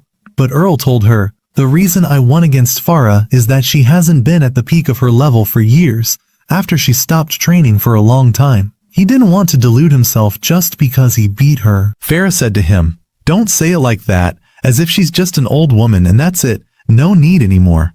He said to her, "You are still beautiful, and of course I would never call you an old woman."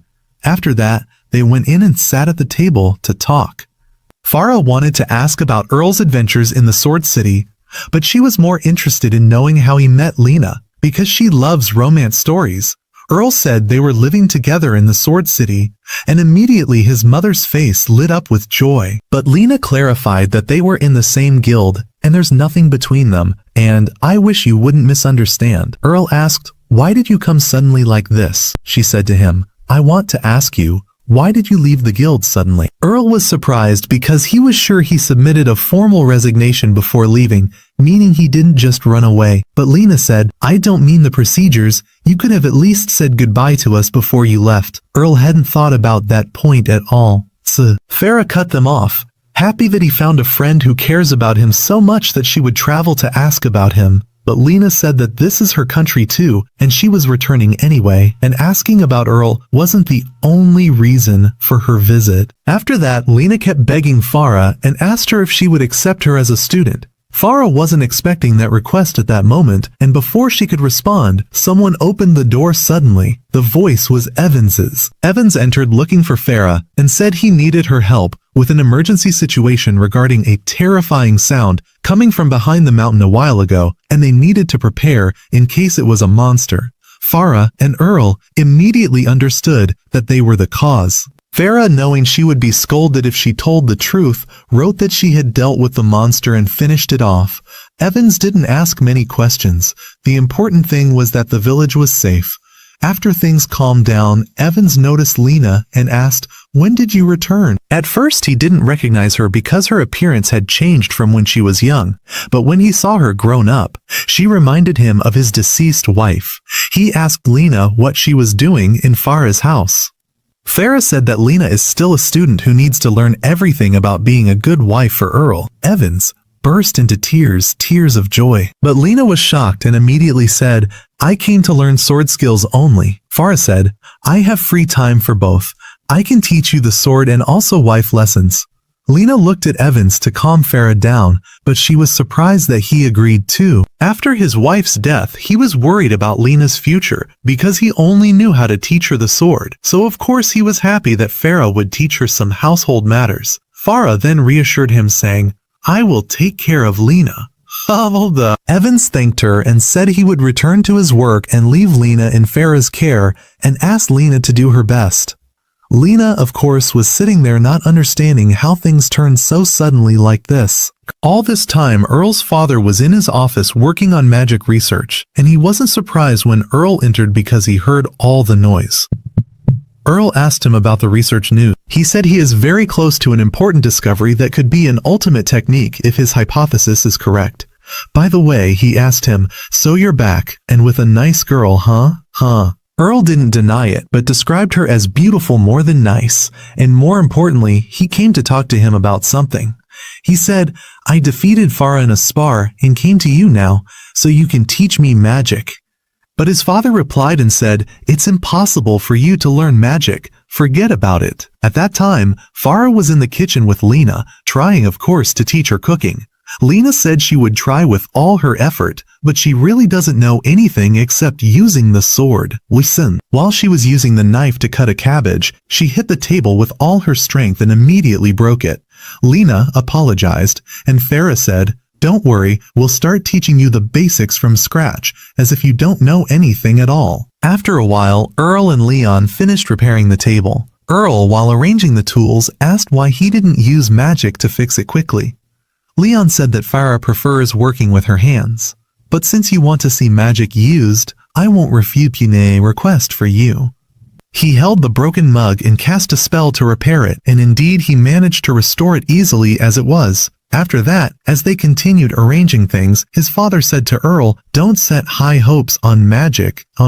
You tried to prove that even someone without a class can learn the sword, but magic needs a large mana pool, and training, unfortunately, doesn't increase mana, even if you trained for 100 years. Arel said, "Right, it's impossible for me to use magic without a lot of mana. But if I had a mana pool, could I use magic?" Leon said, "It's possible to learn spells even without a sorcerer class, as long as you have a mana pool, but most likely you don't have one. If you did, you would have accidentally performed some kind of magic before." Arel said he was sure he had a mana pool, because when he was in the summer city, he was consuming a lot of holy water. So Lilia brought him mysterious potions of mana pool replacement. Lena warned him not to drink them because they could be poison, but he thought if he drank poison, he might gain a poison-resistant skill and immediately drank it. In the end, it wasn't poison, and he felt something strange in his body and said it was very likely to be mana. And if that's true, his father saw that he could indeed learn magic, so he agreed to teach him. They started training immediately. He asked, "The last time you felt you actually had mana in your body?" When Arel confirmed he felt the mana, his father asked him to try to move it and concentrate it in one point. Arel tried, and in the end, nothing happened, and then a faint blue light appeared in his hand. His father was overjoyed. The light, even if simple, was proof that Arel indeed had mana. Even if the amount was small, it was enough that he could learn magic one day. Earl felt dizzy. That small light consumed all the mana he had, literally. His father told him that he must work on increasing his mana pool capacity before teaching him spells. But this work is very arduous and tiresome, and his father will try with him to teach him quickly. The next day, Earl went to the tool shop and left a pile of gold on the counter to buy all the mana potions they had. And from then on, he kept emptying and refilling his mana pool to increase its size. After 6 months, his mana pool grew enough for him to stabilize a mana ball, and his father congratulated him that he finally succeeded and told him that this is excellent work, but you still have a long way to go because the current mana pool is like that of a 10-year-old child. So 10-year-old child. He gave him a paper with a magical text and explained that normally with the sorcerer class, the spell scripture for the incantation automatically comes to your mind. But since Earl doesn't have the skills, he needs to memorize the scripture for every spell he wants to use, and this is, of course, very difficult. That's why Leon suggested he go to the Magic City to learn the basics there. But he must first learn how to control his mana to the minimum level allowed for entry into the Magic City. We see Lena beginning to learn household duties, and we see her pouring a cup of tea. She says, "I've been learning for 3 years now, and I've pretty much learned everything." The first time she tastes the tea, she likes it very much and says to her, "May God bless you, you'll become a skilled housewife." She tells her your skills have improved a lot, so Lena is very happy with her words. Suddenly, they hear the sound of Arel's little sister crying. When she comes to them, she tells them that Arel isn't in his room and left this letter for her. When they look at the letter he left, it's written that he left and is going to the City of Magic. His mother hugs her and says, "Don't be sad, he's wanted to go to the City of Magic for a long time to learn there, and he'll definitely be back when he's done." Lena, of course, when she sees Arel's sister sad and crying, remembers what she did in the past when she left her family and went to the City of Swords. She says, "My family must have been sad, exactly like Arel's little sister." After that, Arel's mother prepares Lena and says to her, "Don't leave like Arel, stay here with us." Lena says to her, "I still have many things I want to learn from you." Then she talks to her daughter, Mira, and says, "As long as Arel will be fine at the Magic Academy, that's the most important thing to me." After that, we go to Arel and see him sitting in the carriage. He asks the driver, "How much longer do we have?" The driver says, "About 2 to 3 days." The driver is surprised and says to him, "You're very strange. 3 years ago you went to the City of Swords, then returned to your home again, and now you want to go to the Magic Academy." A young boy sitting in the carriage named Kito says to him, "Are you coming with us to the Magic Academy to take the entrance exam there?" Arel says, "Yes, I'm going to take the exam." But Kito replies, "But you're old now. Why did you delay going to take the exams? It seems you've been taking them many times before but kept failing." A girl replies to Kito and says, "You can't talk to someone older than you like that. You have to respect him. It's enough that he's been trying all these years to pass the exam." It seems they are all convinced that Arel goes to take the academy exam and fails, which is why he's taking it at an older age. This girl's name is Kofa, and she keeps arguing with Kito until the third girl with them, named Cold, calms them down and says, "Calm down, the journey is still long, we have 2 days ahead of us. No need to argue now so early." Then Kito asks Arel, "What type of magic do you specialize in?" He says, "I specialize in red magic." Kito doesn't really understand the types of magic, but remembers his father talking to him about magic types before he left. He tells him that the magic skills anyone acquires differ from person to person. He tells him, "In your case, you have no restrictions and can use any type of magic you want." He starts explaining to him that red magic is fire magic, blue magic is water and ice magic, and green magic is air and weather magic. He tells him that white magic is light magic, and black magic is dark magic. Then Arel tells Kito, "I'm not proficient in any type of these magics because I have no class." One of the girls laughs and says to Kito, "He's joking with you. It's impossible for anyone without a class to have the desire to go to the Magic Academy to take the exam there." When they don't believe him, he shows them his guild card showing he has no class. So of course they are shocked and can't believe it. They say to him, "How? But you have no class and you're coming to take the magic exam." He says to them, "I've talked about this topic a lot with other people, and I don't like to repeat myself." Suddenly, the carriage they are riding in stops. The horse appears scared and won't move. It seems so frightened it's about to faint. Arel says to them, "That sound is the sound of a wild troll monster that all the animals in the forest are afraid of." Cold starts to panic and get scared, but Kofa says to her, "Calm yourself. No matter what monster it is, the three of us are mages, so we should be able to defeat it easily." Suddenly, they look at the forest and see the troll monster come out from among the trees. But after a second, they see the troll monster fly through the air, and a much larger monster appears, the one who did that to it. When they first see it, they are terrified. Kaido says, "There's no way we can defeat it," and remains scared, trembling. He says, "I wonder how we should deal with it. The situation looks bad, but he encourages himself in the end and says, "If I use all my magical energy, I can defeat it." He takes out his wand and uses fire magic, launching a large fireball. But when the fireball explodes in the monster's face, it has no effect on it whatsoever.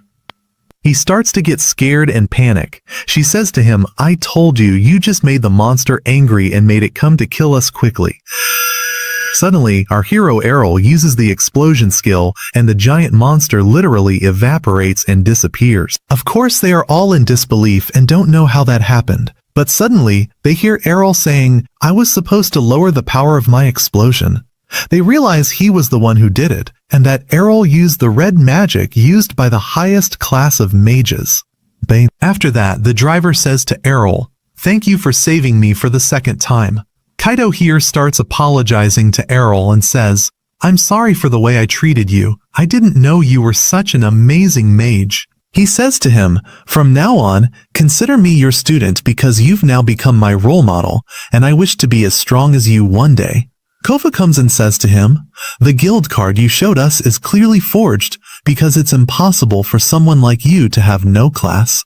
But our hero Arel ignores them and doesn't reply because he doesn't want the headache. Then they continue their journey. After 2 days, they arrive at the Magic Kingdom.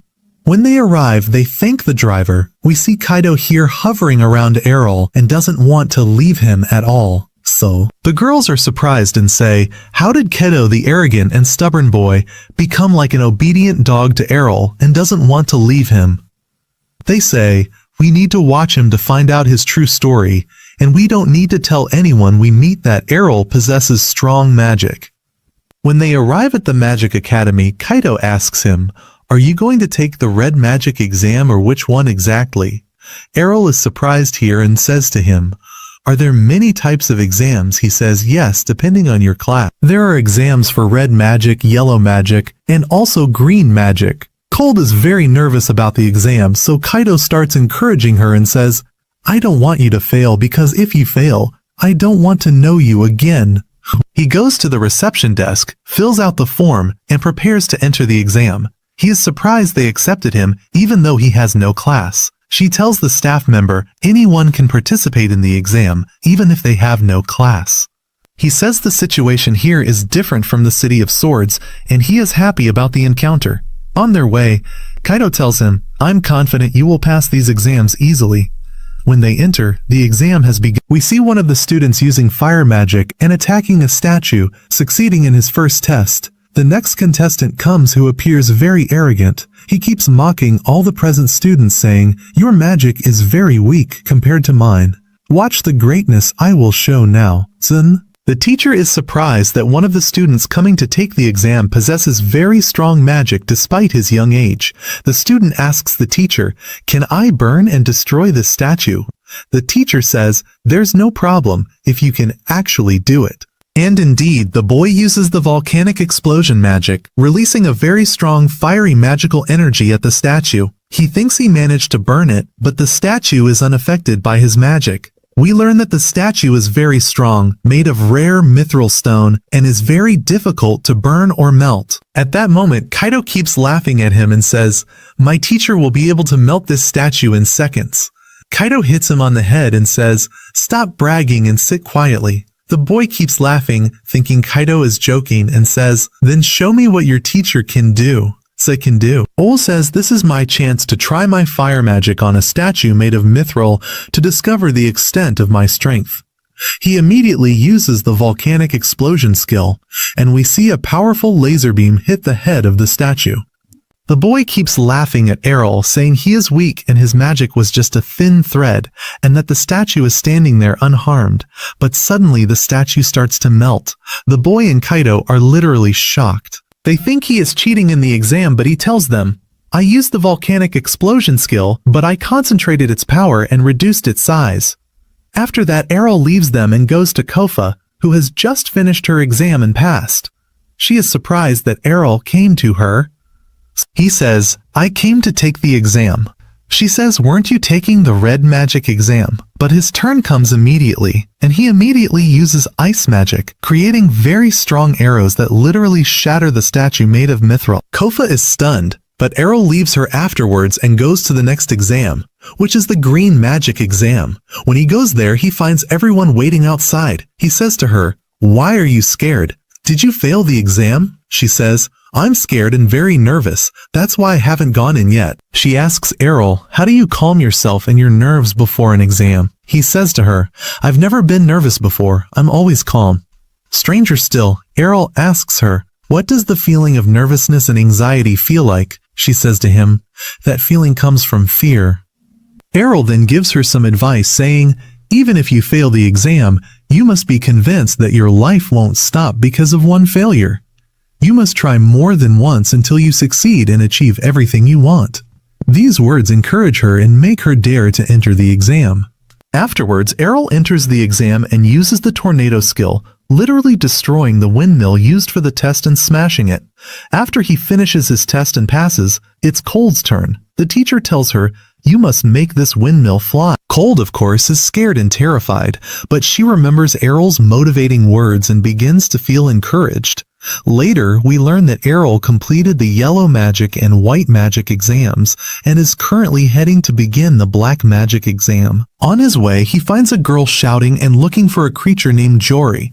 He says to her, I heard a sound coming from that box. She runs towards the box and finally pulls out a lizard with a strange shape. Suddenly, Kido finds a skeleton talking to him from behind. He gets scared and immediately knocks its head off, but is surprised that the skeleton is talking. Its name is Latalia, and it says to him, how dare you hit me like that? This Latalia is an employee working in the black magic department, and says, always, all the students are afraid to take the black magic exams, and I don't know why. After he finishes the exam, he comes out but finds Kaido and the girls calling him. When he asks them what they are arguing about, we learn the reason for the argument is that each one wants Arel to join their magic department. Each of them is trying to convince Arel that their department is the best. Here Arel calms them down and says to them, I'm not going to join just one department. I plan to study all the magic departments here at the academy. In short, he wants to learn all types of magic to become the ultimate mage king. See his friends being very shocked that he holds memberships to all the magic schools here at the academy. They are saying they can't believe that someone could succeed in all schools and be present in them all at the same time.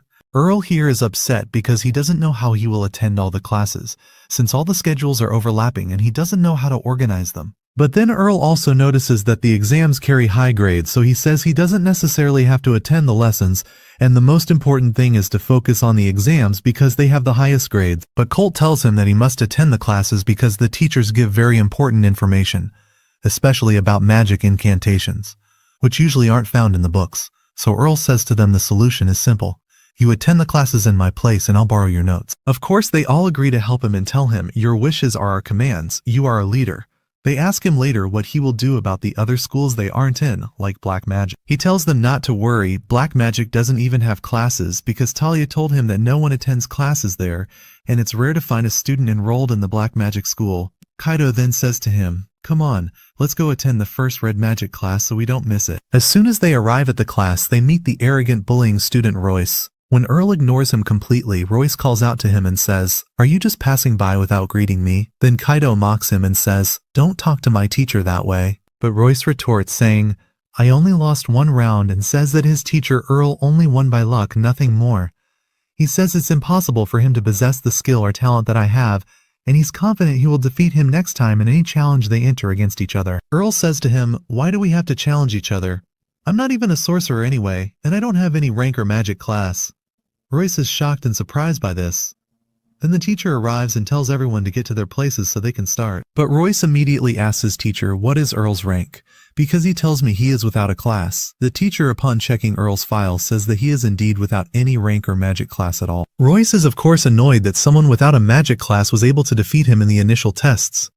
The first class finally begins, and we see the teacher starting to write magic incantations on the board. But Kaito is sitting there not understanding anything and says, "What's with this magic incantation? It's so long, why?" But Earl feels bored because the teacher is starting with the very basics and he already knows all these things. He knows that magic incantations are important for beginners so they can use magic easily. The teacher tells them, "I know learning magic incantations is difficult at first, but with time you will be able to memorize them and use them, and even develop them to strengthen yourselves." He tells them, "When your level rises, you'll find you can develop these incantations and even make very simple shortcuts to make using them easier." Kaito realizes that Earl can actually use magic without saying its incantation because his level is advanced. When Kaito gets bored attending the class, he decides to go to the Green Magic School because there is more practical training than theory there, and they are preparing to learn flight magic. He tells Colt, "I'm very excited because I don't know how to use flight magic at all." She is surprised, saying to him, "You're supposed to use advanced magic, how come you can't use flight magic? Or have you never tried?" He says to her, "When I asked my dad to teach me flight magic at home, he refused and said using flight magic is forbidden, because he's afraid his mother would hit." The teacher begins the practical training and tells them, "I want each of you to imagine yourself as a bird and just let go. You will find yourself flying. I personally have never seen easier training than this to learn how to fly." Colt, when she tries, actually starts to fly but can't control her balance and falls to the ground. Earl says, "I never imagined the flight incantation was this easy." When he sees all our classmates mocking Colt for falling, he starts to motivate her. Immediately she isn't affected by their words and decides to try again. He says to himself, since the struggling Colt managed to fly so easily, then it should be easy for me. He immediately uses a wind incantation, but the incantation is a bit too strong, and of course he can't control himself during the flight and immediately falls to the ground. As usual, in every school there must be a bully. A student comes to them and says, "Why are you making it so complicated for yourselves?" He tells them that flight magic is very simple and doesn't need anything, and shows them how he can fly and control himself with ease. He tells them, "I've won all the flight races held at this school." When Earl hears the word race, he doesn't know what this race is. Colt tells him it's a tournament held every year where you have to lap a specific track, and the one who completes it in the fastest time possible is the winner. This tournament is called the flight race. The student tells him, "You have to learn to fly first to participate in the tournament." The student then asks the teacher when the next race is, and they say it's in 2 months. Earl starts to get excited and decides to learn to fly quickly so he can participate in the tournament. But before the student leaves, he warns Earl, "Be careful, no matter how hard you try to learn to fly, you can never beat me in this tournament because it's my favorite tournament."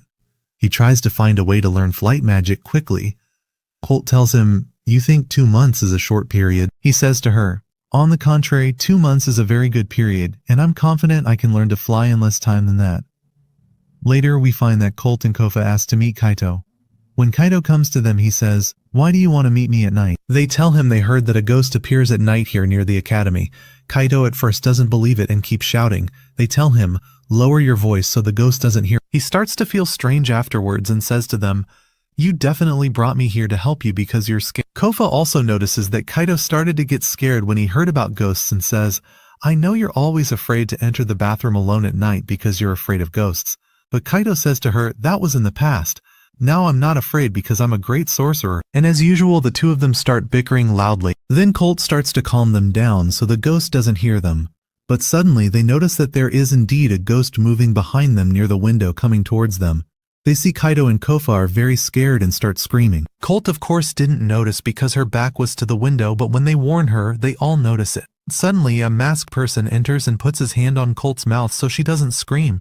Kaito here says to him, "Get away from her and let her go." He tries to use his fire magic, but of course he's scared and terrified and might mess it up. We then learn that this masked person is Earl. He says to them, "What are you doing here?" Kofa yells at him, "What are you doing here at night?" He tells them, "I'm training in magic right now," and shows them that he now has the ability to fly and has learned it. He tells them, Every night I train myself in flight magic to master it in a very short time so I can participate in the competition. They say to him, so all the sounds we've been hearing lately weren't ghosts, it was you? Arel tells them, I don't want to waste any time at all, and I try to learn a new skill every day, even when I'm sleeping. We learn that even while sleeping, he starts training his mana control. Mashallah, Arel doesn't waste any time at all, even while sleeping. And as usual, his words motivate Kaido greatly, so he says to him, from now on, I won't sleep much like you, and I'll try to develop my magic skills every day. After he leaves them, sleep doesn't come to him, so he decides to go to the Black Magic School and request membership to enter their library. Tala says to him, what do you want to do in the library? He says to her, your library is full of books with very important and valuable information, and I'd like to learn them. The next day, when he attends the new class, we see him stop his teacher and tell him there is a mistake in the incantation he wrote. The teacher is surprised because it's the first time a student has stopped him and said he has errors. The teacher says to Arel, come fix it.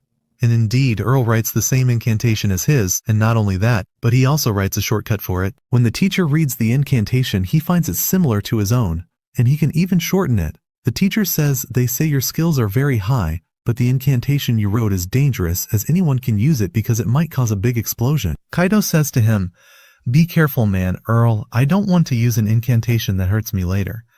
Arel says to him, don't be afraid, if you get used to it you'll be able to use it easily. The teacher then says to him, you seem like a tough guy who understands incantations well. What do you say we give you a small test? If you pass you'll be promoted directly to the second year. Of course Arel agrees.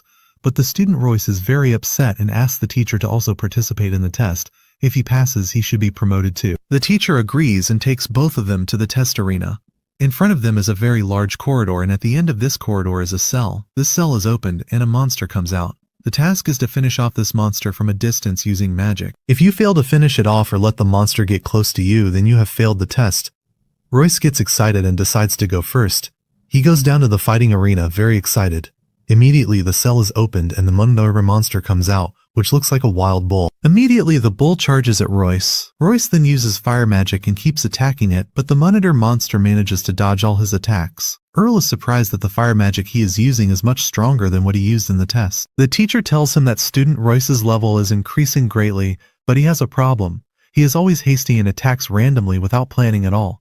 He says he needs a lot of experience to pass this test. Despite Royce's attempts to hit the Monitor monster, he fails to land a single blow on it. Then the Monitor monster gets close to him and prepares to deliver the final blow. But suddenly the Monitor monster disappears from in front of him in seconds, and Royce falls to the ground out of fear. When he asks how the monster disappeared from in front of him so suddenly, the teacher says, you are now in the school of sorcerers, and it's impossible for us to let our students get hurt.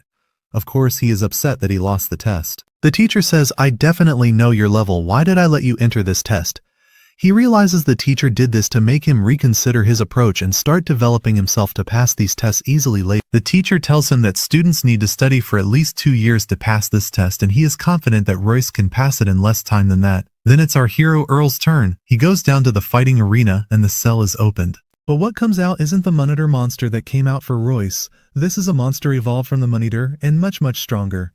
This makes Arel ask, aren't we supposed to be taking the same test? Suddenly, an employee arrives and tells the teacher that a mistake has occurred and the monsters were switched. The teacher becomes very afraid for Arel and tells him he must withdraw because this monster is very strong and could finish him or her. But our hero Arel doesn't care and says to him, leave it, I can defeat it easily.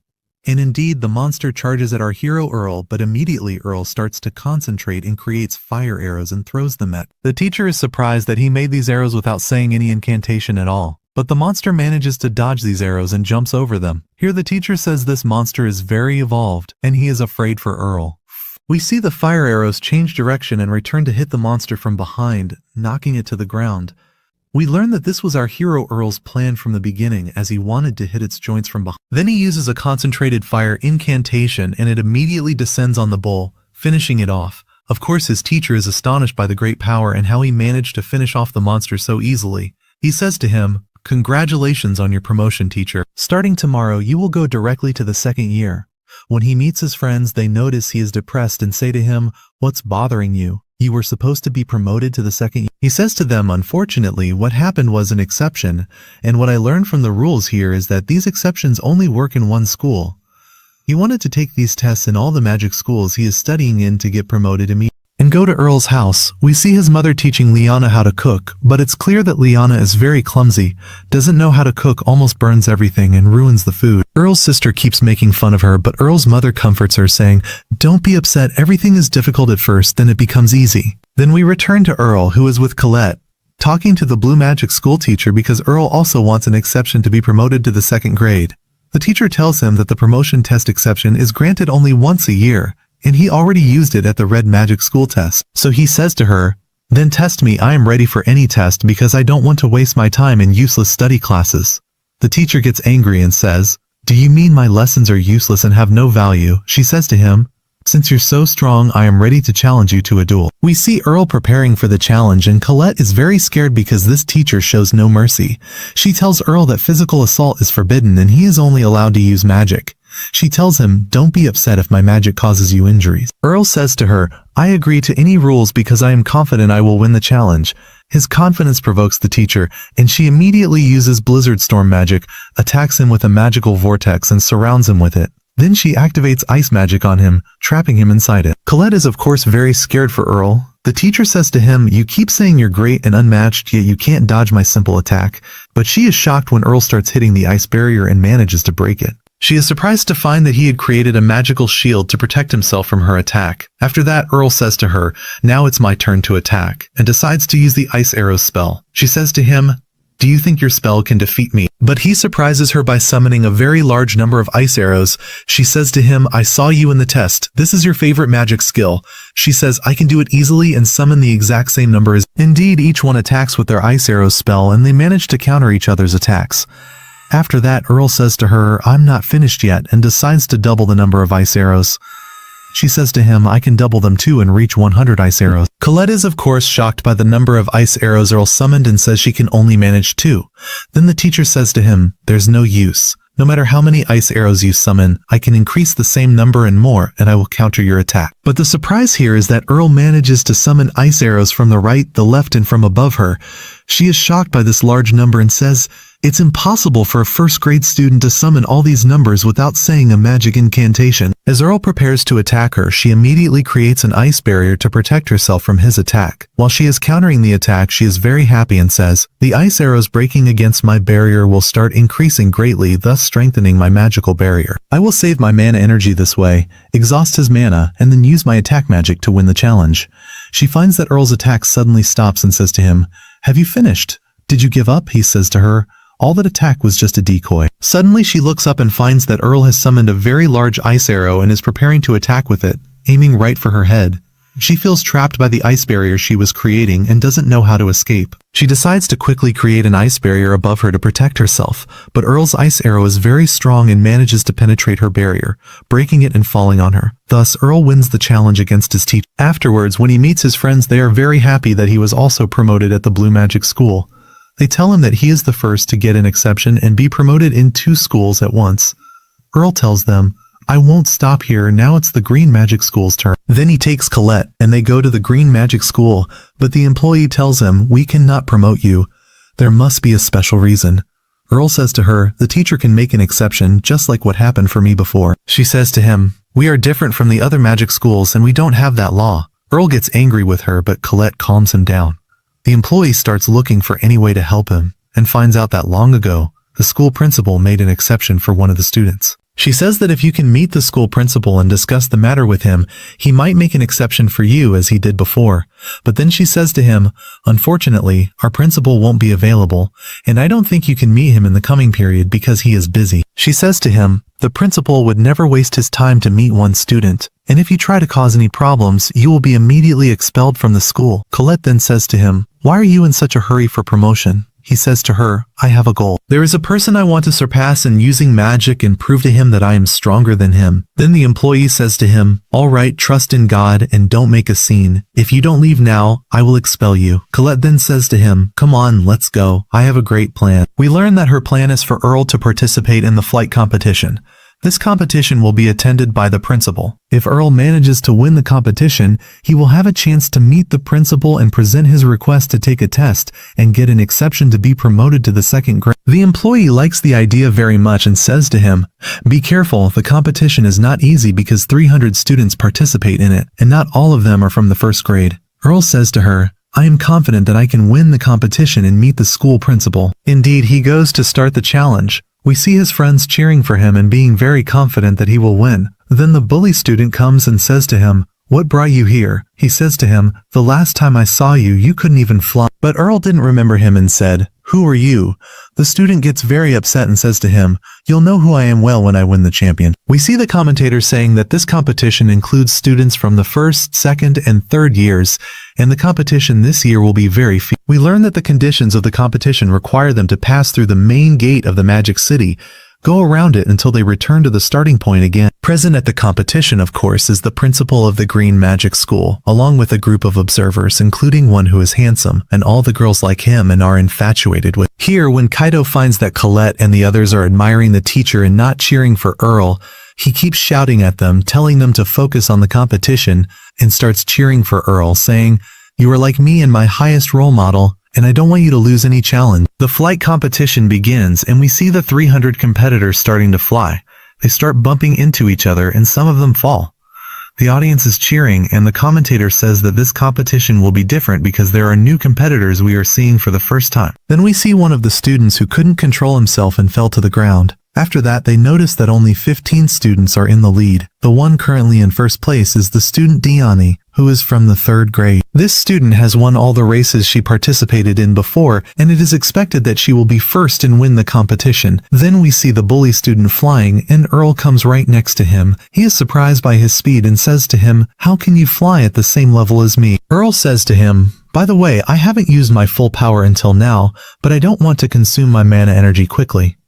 The boy gets angry and says to him, "By the way, I'm like you two, and I don't want to use all my energy and I can increase my speed normally." They then reach the stage where they exit through the gate and are supposed to control their speed to be able to turn left without losing their balance. The first group to exit cannot control themselves and immediately fall into the water, but the bully student manages to control his speed and can turn left without falling. He is surprised for the second time that Arel reached him easily, thinking he had fallen into the water when he exited. We see the group led by Diani managing to exit the gate easily and still maintaining their position in first place. At that moment, the handsome observer is surprised that students still in their first year could reach this advanced stage of the race, but he still expects student Diani to win. But immediately, Arel and the bully student manage to catch up to her. The bully student says to her, "I am the one who will win the race." She is surprised that they are still continuing until now, so she laughs at them and says, "I haven't increased my speed yet." Indeed, she increases her speed and flies faster than before. Arel is forced to increase his speed as well. The bully student is surprised that both of them have outpaced him, and he of course cannot increase his speed and his mana energy begins to weaken, and he feels tired. Then we see that Arel managed to reach next to student Diani, but he had used his maximum speed and couldn't increase it further. Oh dare.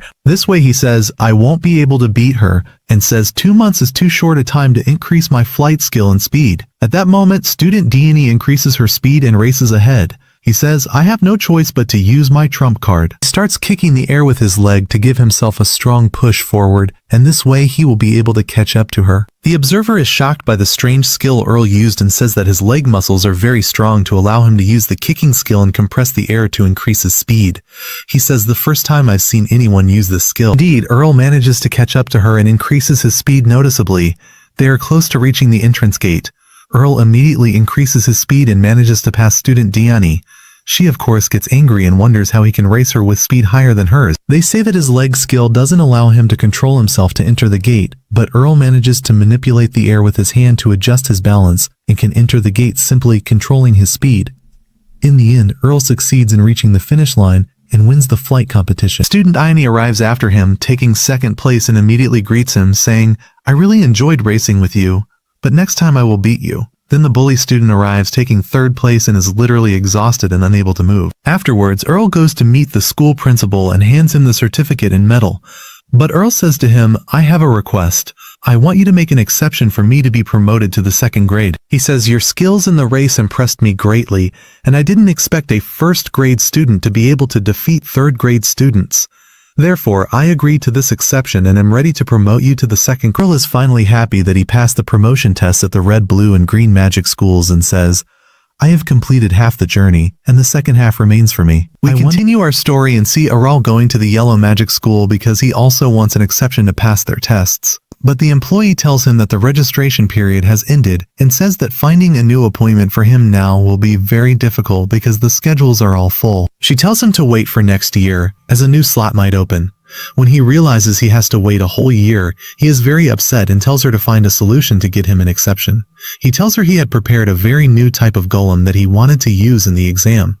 Suddenly, someone appears behind him and says, "You said golem." Arel says yes, he made a special golem and wanted to use it in the exam. We learn that the person speaking to him is a teacher at the yellow magic school named Roger, who says, since you've created a new golem, I will register you as my assistant, and this way you can take the test normally. Arel is very happy at that moment, but the employee says, I can't believe you became Roger's assistant. He asks if there's a problem with being his assistant. She says that teacher Roger is the best person in the entire world at using golems, and in every event he holds many battles with all the students he recruits. Since you've become his assistant, it means he will enter a test against you and use his golems to challenge. She tells him that Roger has no mercy in any test he conducts, and you will most likely lose to him. The employee says she wants him to reconsider his decision before proceeding, but Arel is excited and insists on entering the challenge against him. The event begins at the Yellow Magic School. We see the faculty members using their earth magic to create shapes, and the audience is very happy with the shapes they are making. Then it's teacher Rogers. He begins by telling them, today I have a challenge with my assistant Arel, and I will use my golem against the golem he managed to create. The students, of course, know that Arel will be his new victim. Roger begins summoning earth golems, which emerge from underground. Kaito notices that Roger's golem is different from any golem seen in the city before. Then Roger tells Arel, go on, summon your golem. Arel calls for his golem named Alpha. The audience and Roger are surprised that Arel's golem is made of metal. Arel begins explaining to Roger that his golem Alpha was made using alchemy magic, but it's controlled by earth magic so he can give it commands. The audience is shocked because it's the first time they've seen a golem made of metal. Even Roger can't believe it and says, are you kidding? It's impossible to control a golem made of metal because it would be too heavy. He says there must be someone hiding inside. When he removes its head, he is surprised to find no one inside and that Arel really created it using alchemy magic. But he notices that it's very lightweight and the metal it's made from is weak and easy to break. He tells Arel that his golem will be able to defeat it easily. Immediately, Roger orders his first golem to attack Arel's golem. Here, Arel's golem easily blocks the attack. Roger is surprised that his golem's arm broke, wondering how it broke despite Arel's golem being made of weak metal. He says he underestimated Arel's strength. He uses his mana to strengthen his golem, making its durability and sturdiness stronger. He tells Arel he is confident that this time he will defeat his golem and has all four of them attack at once. At that moment, Arel orders the golem Alpha to draw its swords. He tells Roger that the swords Alpha summoned cannot possibly stand up to his attack. Arel says, let's see now who will win. He orders Alpha to finish off all four of them. Indeed, with a single strike, the golem Alpha shatters all of Roger's golems. Roger is shocked and can't believe it. He asks how he taught the golem to use swordsman's. Arel explains that he made it from lightweight metal and made its joints flexible. Through earth magic, he made it reduce mana consumption and execute all his commands. He approaches Roger and says, so what do you think of my research? Do I deserve the promotion or not? Roger says, of course you deserve the promotion, and I want you to join my laboratory.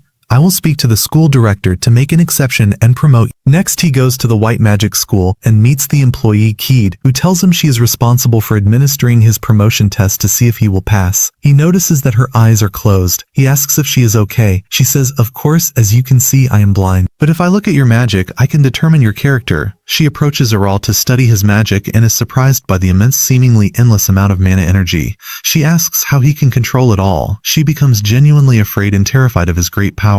She takes him to the test site, which is a temple located underground. This temple belonged to a royal family that died out many years ago. She tells him that over all the years that have passed, magic has accumulated inside this temple, and a great number of undead have appeared. When he enters, he uses light magic to illuminate the place. She warns him to be careful because the undead are attracted to light and kill anyone, but Arel doesn't care and continues on his way. Any zombie monster that appears, he immediately eliminates with a single strike of his light magic. Keed, of course, senses everything and is surprised he is dispatching the undead so easily. She asks him, where are you going? He says he is going to the test location. She tells him that his test was to defeat the undead that he just eliminated and he has passed the test. Let's go back. While returning, there is one undead hiding, but Arel detects its location and uses light magic on it. This is the strongest of the undead and is surprised that Arel discovered its location so easily. The zombie is annoyed and tells Arel he is different from anyone he killed before. But Arel thinks he's foolish, increases the power of his light magic and easily eliminates him too. Upon exiting, Ki tells him that she felt his mana energy and senses he possesses great power, so she agrees to make an exception for him.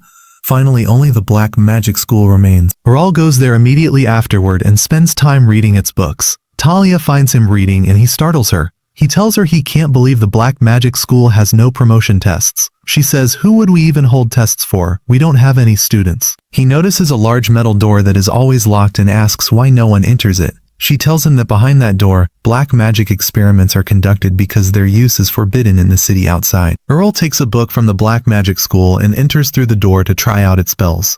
As soon as he opens the book, we see mana energy starting to pour out powerfully from the book, and then it suddenly disappears. When he looks up, he finds a demon sitting in the air, thanking him for helping it escape. The demon says it was trapped for many years inside that book and can't believe someone finally opened it to release him. The demon tells Arel it needs a powerful stimulus to return to the demon world. "So complete your good deed and become my victim. You clearly possess great mana energy. I need to take it over to return to the demon world." Immediately the demon attacks him, but Arel blocks the attack and says he won't allow it to destroy him. When he tries to use magic, he finds he can't. The demon says it's impossible for him to use magic because it has created a magic circle beneath him that nullifies any magic effect. Arel at that point doesn't care about using magic and attacks him physically, landing a blow to its head with his staff. But the demon has regeneration ability and can heal itself. It is surprised that Arel managed to land a blow with his staff. After that, Arel continues his attack, delivering countless endless blows. With each strike, the demon shrinks in size until eventually, the demon's body becomes very small, like a tiny creature. The demon begs Arel not to. Arel says, "I won't let you return to the demon world. I want you to be my servant." He immediately places a control spell on its chest and tells the demon that every time it disobeys his orders, it will feel intense pain. Indeed, every time the demon tries to do something to annoy him, it feels severe pain until it finally agrees to be his servant.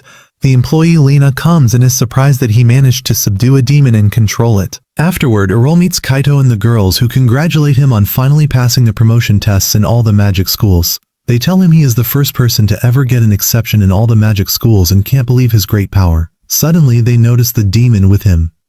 Kaito keeps playing with it and hitting it, asking, "What is this beautiful pet?" The demon is annoyed that they call it a pet. Kova immediately hits it, but Colette takes it and gives it back to Kaito, saying, "Sorry, we were afraid it would die in our hands." He says it won't die that easily. He orders the demon to go get him some bread. When the demon refuses and disobeys, it feels intense pain and is forced to agree in the end. It says, "One day, I will break the spell you put on me and take revenge on you and finish you all." Next, we see an important meeting at the magic school. All the teachers from all the magic schools are present. They are discussing the curriculum for the new school year and the budgets for each school. Here we see the director of the Black Magic School is very upset because his school's budget is the lowest. They tell him it's because he has no students, and furthermore, his magic is useless. The directors of the Red and White Magic Schools keep bullying him, saying his magic is not beneficial and he only makes spells that don't help the city. He listens to this deeply upset. After the meeting, he tells an employee, "We will hold a competition where all the magic schools will participate. If your school wins the competition, then we might increase your budget." The employee tells him he must try hard in the upcoming competition because it's his last chance. We see the Black Magic Director is sad about the low budget and says they are effectively ending the Black Magic School. "I must find a solution to win the competition."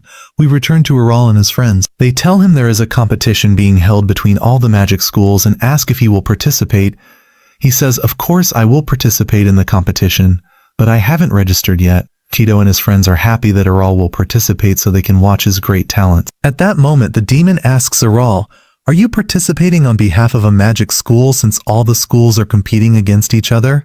Arel says, "Tomorrow morning I will meet the school directors to talk to them about this matter." He realizes the demon has a lot of information about this competition and asks him, "Are you more excited about this competition than I am?" The demon says, "I don't care at all about any competition humans hold." We then go to the director of the Black Magic School. We see him in a secret room beginning to perform a very dangerous spell. He says this is my chance to show them the capabilities of the Black Magic School so they respect it afterward. He then summons a beast from the demon world, a beast known as the Absolute Beast. As soon as it approaches him, it immediately eats him. The teacher says, I didn't order you to do that. You must listen to me because I am your master. And we see the demonic monster that was summoned entering the room where the imprisoned monsters are kept. It starts eating them and absorbing their energy. Of course, all the monsters are afraid of it and wish to escape. After that, we go to Arel and see the demon starting to wake him up, telling him enough sleep for now. And as soon as Arel wakes up, he tells him that he had a very strange dream and saw all his memories at the institute from when he first came. He tries to ask the demon for an interpretation of this dream, but the demon doesn't help him at all. After that, we go to the competition organized by the Magic Academy, and we see the teachers gathered together. Each teacher is supposed to nominate only one student from their school to participate in the competition and prove which is the strongest school in the academy. Each of the teachers had prepared a student to participate in the competition. The shock here is when Arel comes to them. He is the student that all of them have chosen to participate in their place. They are all shocked that they chose the same student, because he is the best student they have. Suddenly they hear a very loud explosion and see the slime monster swallowing monsters and climbing the academy's towers. Kaido and the girls, when they see it, are scared and terrified, not knowing how this monster appeared or what brought it here. Immediately, Kaido tells the girls to run quickly before it eats them. All the students are scared and terrified and start running too. Arel then tells the teachers that he will move now to see what's happening and flies quickly. The teachers also run after him to find out exactly what's happening. We return to the slime monster, which keeps chasing the students to eat them, but we see the student Ryo standing in front of it like a lion, unafraid and ready to face it. He immediately uses his fire magic, but unfortunately, the fire magic has no effect on it at all. So he decides to use his strongest incantation and attacks with it, but unfortunately it's of no use. The slime monster immediately extends huge tentacles and attacks him to eat him, but at the last moment the student Talia intervenes, takes him and flies away. She tells him what he's doing here alone, and says he must escape with the other students because it's impossible to defeat it alone. We return to the slime monster, which is chasing Kaido and the girls. Suddenly, while they are running, Colt trips and falls to the ground. Immediately, Kofu creates a barrier of ice magic to prevent it from approaching her, but the slime monster breaks it again and isn't affected by anything. So Kaido decides to use fire magic and attacks the slime monster with it, but again it has no effect at all. Colt here remembers Arel's words when he was encouraging her, saying that one failed attempt shouldn't stop you, and you must try more than once. So she starts to get motivated and says she can't remain a failure all her life. She decides to use tornado magic on the slime monster, but again, the tornado magic has no effect on it. So Colt says, I knew my magic wouldn't affect it, but the honor of trying is enough for me. She remains standing without any fear at all. The monster attacks them and they are completely surrendered at the end. But at the last moment, our hero Arel intervenes and stops its attack. He tells them, Arel, may God enlighten you, you've done your part and more. And now you must escape quickly and leave this matter to us. Of course, the three of them are happy and say, we knew you would come at the right time to protect us. The academy teachers come after that and say that protecting the students is our responsibility, and they ask Arel to also escape with the rest of the students, because he won't be able to deal with the slime monster. Arel doesn't lie and decides to let them deal with it, and it seems like it will be a mistake they'll regret because they asked Arel to withdraw and leave them. They start thinking about where this slime monster came from because it's the first time they've seen something like it. They realize it must have come from the Black Magic School, and since the head of the Black Magic School is missing, he must be the one who summoned it. They say they must interrogate him as soon as they see. They realize that this slime monster has very high resistance to magic and try to think of any way to defeat it. After that, the Earth Magic School and the Ice Magic School use their magic on the slime monster and are surprised that the monster can reflect their magic and isn't affected at all. Then the Green Magic School and the Red Magic School also prepare and use fire magic and storm magic, hitting it with a very powerful incantation. They think they managed to destroy it, but strangely, the monster absorbed the magical energy and wasn't affected at all. They realize that every time it eats magical energy, its size increases a lot compared to before. They feel they are in big trouble literally. After that, the monster extends its tentacles and attacks them, but the head of the Earth Magic School creates a very strong barrier to block it. However, the monster starts breaking the barrier it's trapped in and indeed manages to break it. They say that every time they keep attacking it with their magic, its size will grow, and its power will also increase, and they won't be able to deal with it at all. We see our hero Arel watching them from afar and saying that all the incantations the magic teachers used, I know them well, and I also learned them from my father. It's clear they don't have anything new for me to learn from. The demon appears after that and asks him, are you going to let them fight this monster alone? So he tells him that they asked me to, and at the same time I want to see the magic they are using. Maybe there's something I haven't learned and I want to see it. The demon is surprised because it's the first time he's seen a monster from the demon world present here. So Earl then realizes that this demon has information about it and immediately grabs him and demands that he tell him everything he knows about the slime monster. So the demon says that the slime monster has the ability to absorb any magic, and when it absorbs any magical energy, its size increases and it becomes stronger than before. So Earl understands why its size grew so much, and it's because it absorbed all the magical energy that was used to attack it. The demon keeps laughing at the magic school teachers because none of them discovered this until it was too late. So Earl asks him and says, well, if I use very strong magic, could I destroy it, or must physical attacks be used like using a sword? So the demon tells him, I've never seen anyone use strong magic that can destroy the slime monster with it. As for using physical attacks, like if you use a sword or a spear, as soon as they touch the slime monster, it will swallow them immediately. So Earl says to him, I have no other option left. Let's try. He descends to the ground and manages to create a sword. The demon is surprised that he created a sword so easily and says to him, I thought you were a magician, not a swordsman. So he tells him, I can use a sword normally in combat. And he tells him, don't forget, when I first saw you, I defeated you with the magic wand I had. The demon gets upset with himself and says, how could a noble demon like me lose to a mere magic wand that was with Earl? Earl tells him, come on, let's move quickly because the slime monster is close to destroying the entire And indeed, we see the slime monster literally destroying everything around it and ruining half the houses next to the Magic Academy. The teachers are helpless and don't know what to do with it at all. They are surprised that it's heading towards the administrative building where all the students are. They realize it's going there to swallow the students and absorb their magical energy. Suddenly they find an arrow descending from the sky at great speed, and this is our hero Earl. He uses the Dragon Fang attack and descends upon the slime monster with a strong strike. Although he succeeded in cutting the monster starts to reassemble again, and the attack wasn't enough. The magic teachers come and are surprised that Earl can use a sword. They say to him, are you a swordsman or a magician? What exactly is your classification? So he tells them, unfortunately, I am without any classification. Of course they don't believe him, but Earl tells them that this talk is not the time for it. He tells them that this monster cannot be attacked using magic because it literally absorbs any magical energy. So the head of the fire magic school says to him, so you mean we should withdraw? And they say to him, the academy teachers cannot withdraw. And they tell him, we are responsible for all the students present in the academy and we cannot withdraw. We must fight it. So the ice magic school teacher says to him, are you stupid? Didn't he tell you that magic won't affect it? So our presence is exactly like our absence. And the head of the earth magic school says to him, so can you deal with the slime monster? So he tells them, yes, leave it to me. I will finish it off myself. They go after that towards the administrative building to be present with the students and protect them. We see the demon making fun of the academy teachers, saying they are failures. Earl grabs him and says, it seems I'll throw you to the slime monster to eat you. He is surprised that the slime monster leaves them and runs away. So Earl says to the demon, is your taste bad or what? So the demon tells him that the slime monster knew it could never fight us, so it decided to run away. Earl uses earth magic and traps the slime monster inside a strong wall so it can't escape.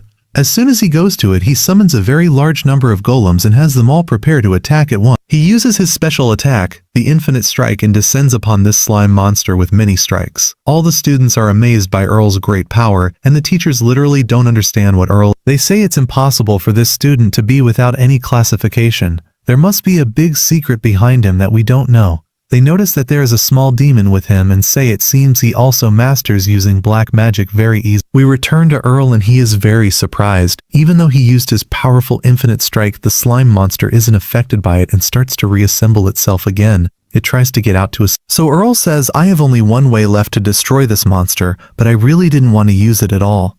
The demon keeps laughing and says to him, it seems you've given up and can't defeat. But he is shocked that Earl intends to use a forbidden incantation, which is the infinite incantation. This incantation is supposed to combine all elements of magic at once to be able to defeat the monster with it. He starts making a very strong incantation consisting of the 6 magical elements. We learn that Earl didn't want to use it because his father, when he taught him this incantation, told him that this incantation is forbidden and also consumes a huge amount of energy from the user. And if you can't control it, it will destroy you and destroy everything around. He warned him that if he wants to use it, he should use it only in extreme necessity and not at any time. We see Earl saying that now is the right time to use the infinite incantation. But suddenly he feels exhaustion and fatigue, and the incantation starts to disappear. This is because his energy began to decrease. We see the slime starting to extend its tentacles to attack Earl and take advantage of the opportunity. The demon is laughing at him, sure that he will lose to it. But suddenly we see magical energy starting to enter Earl's body. We find the academy teachers and also the students have decided to donate their magical energy to support Arel and enable him to use the infinite incantation to destroy the slime.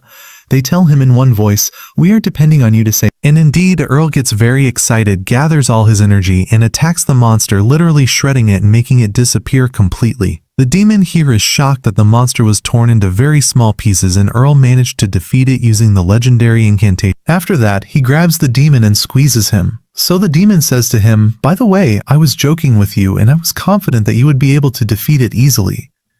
He feels tired after that and descends to the academy teachers gather around him and tell him that we are very thankful for the duty you performed for us, and without you it would have been impossible for us to destroy this monster, and it would have destroyed all of us. They ask him after that how he managed to use the infinite incantation because not just anyone can use it.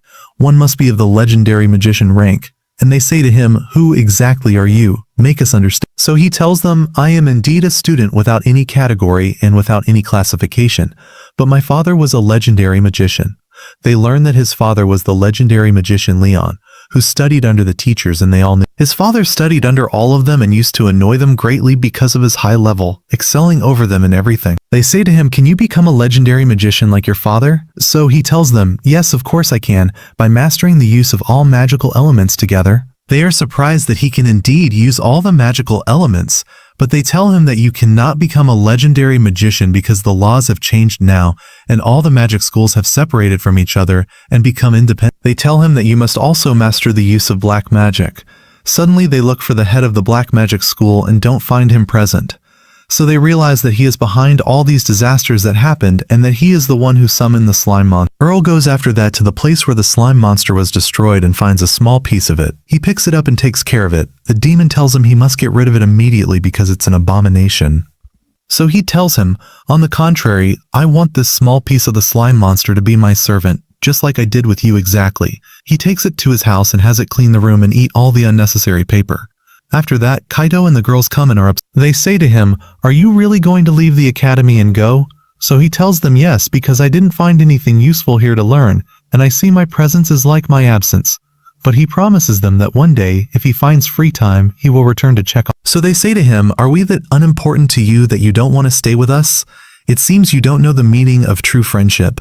He shows them the piece of the slime monster that he took, and of course they get scared and say, "What is it doing with you?" So he tells them, "Don't be afraid, it's tame now, listens to commands, and there's no danger from it at all." After that, we go to a meeting of the academy teachers, and the secretary is very upset that they let Arel go and says that this is a great loss for us. So they say that Arel is the one who asked to leave, and we have no authority to stop him. And the head of the Earth Magic School said even if we tried to prevent him from leaving, we could never overpower him. Suddenly, the head of the Black Magic School appears and tells them, "Don't be upset. Even if Arel leaves, we will look for another student who masters the use of all magical elements and make him the legendary magician." They are surprised that he is still present, but in the form of a ghost. So he tells them, "The slime monster ate my body, but don't worry, I'm fine. Here I am with you, and I apologize for anything that happened from me." After that, Arel bids farewell to Kido and the girls and performs an incantation for them in the shape of a hardened bird. He decides to return home to his mother and father because he hasn't seen them for a long time.